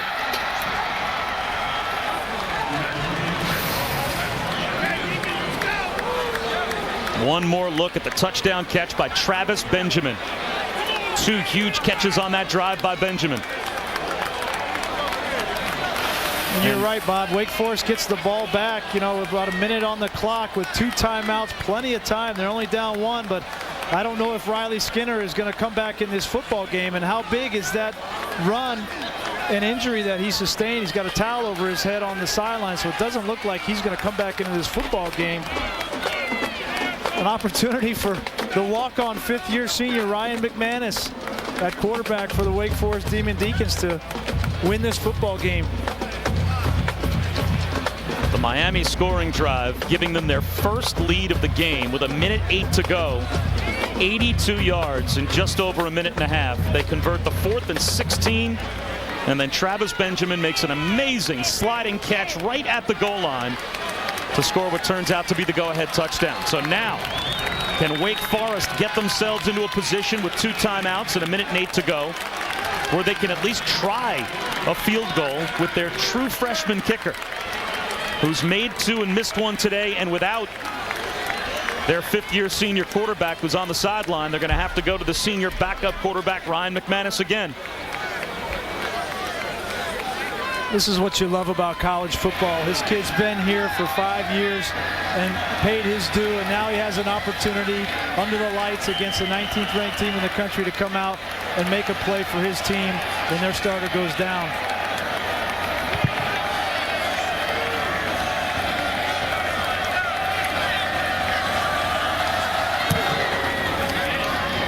A returnable kick. Jackson from the 6. Barely across the 20-yard line.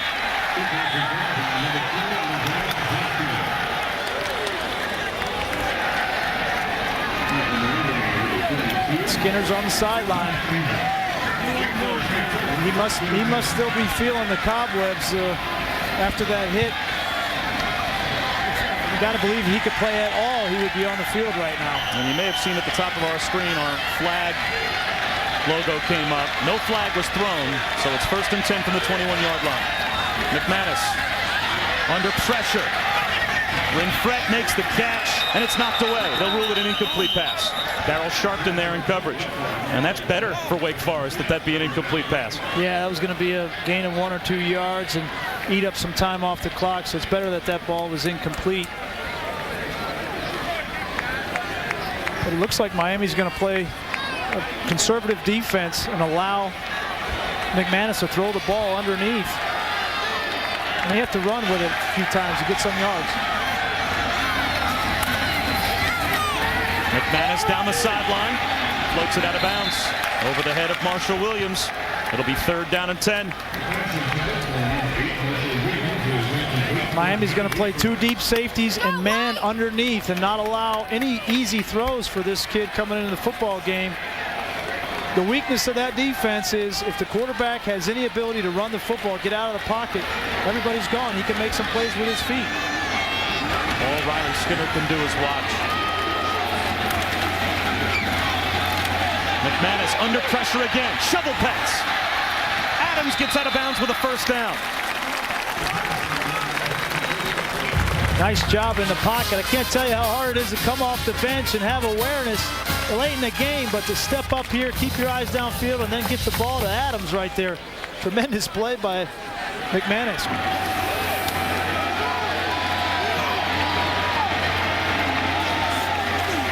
Again, a 4-man rush. McManus well protected, buying time. Tries to get to the sideline and does. 35 seconds to go, so that play cost Wake Forest 9 seconds, and they picked up 2 yards.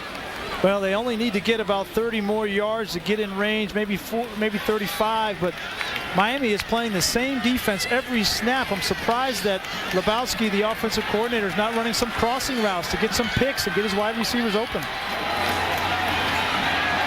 McManus flips it left, wide open, but falling down is Brown.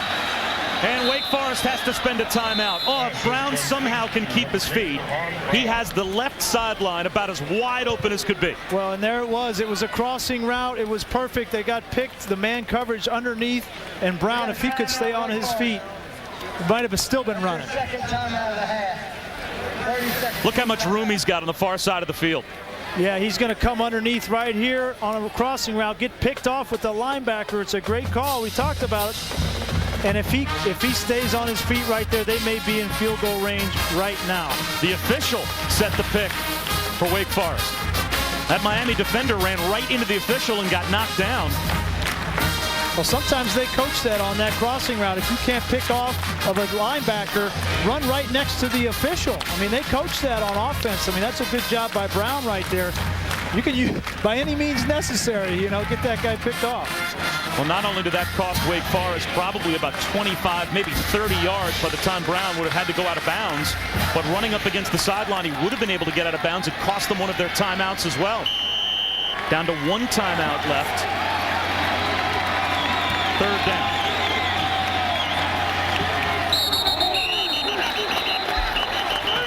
false start. It's going to be 3rd down and 11.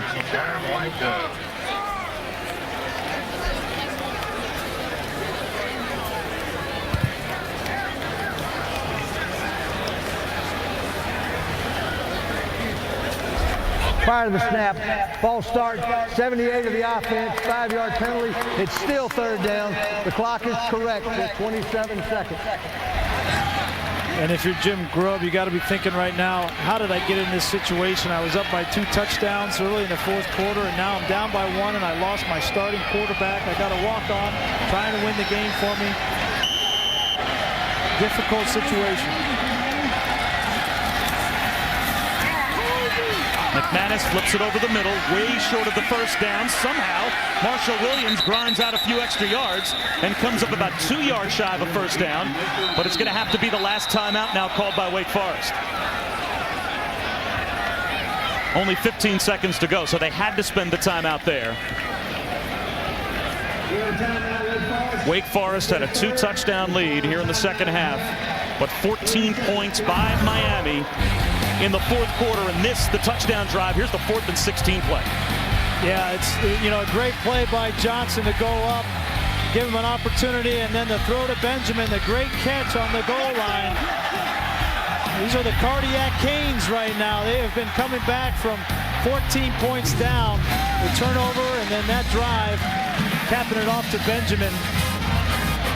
Tremendous composure, I think, on the part of the Canes offensively, and specifically Ja'Cory Harris, their quarterback, to keep their head in the game. He's made some throws tonight that could have been intercepted. He could have had 3 or 4 interceptions tonight, but he didn't give up. He continued to throw the ball down the field and stuck with their game plan. And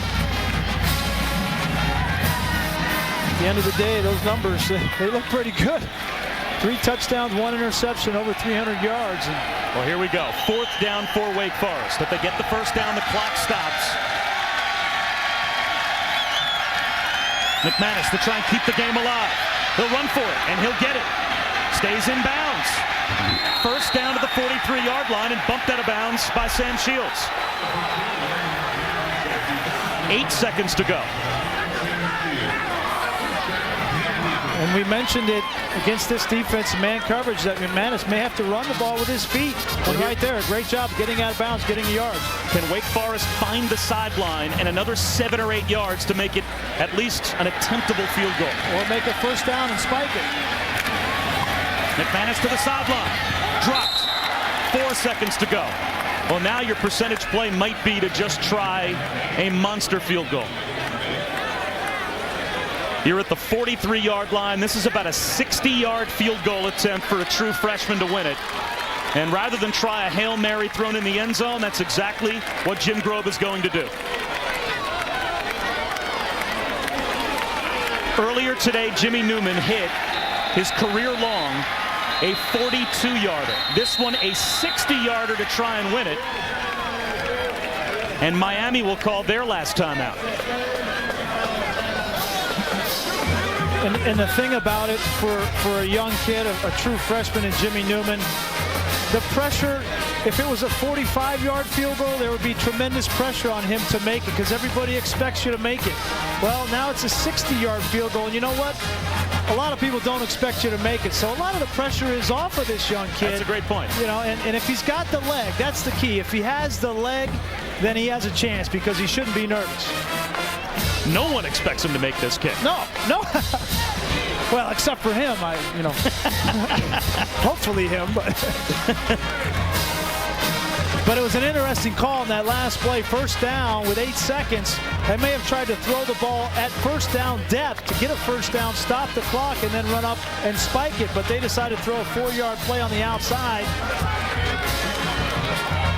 Here we go. After the timeout, Jimmy Newman, the true freshman from Oxford, Alabama, 60 yards away to try and win it for Wake Forest. And it's off by a mile. What a drive by the Hurricanes as they come from behind in the 4th quarter. Randy Shannon and his sophomore quarterback, Ja'Cory Harris, with a terrific come-from-behind win. Miami survives 28-27 is your final.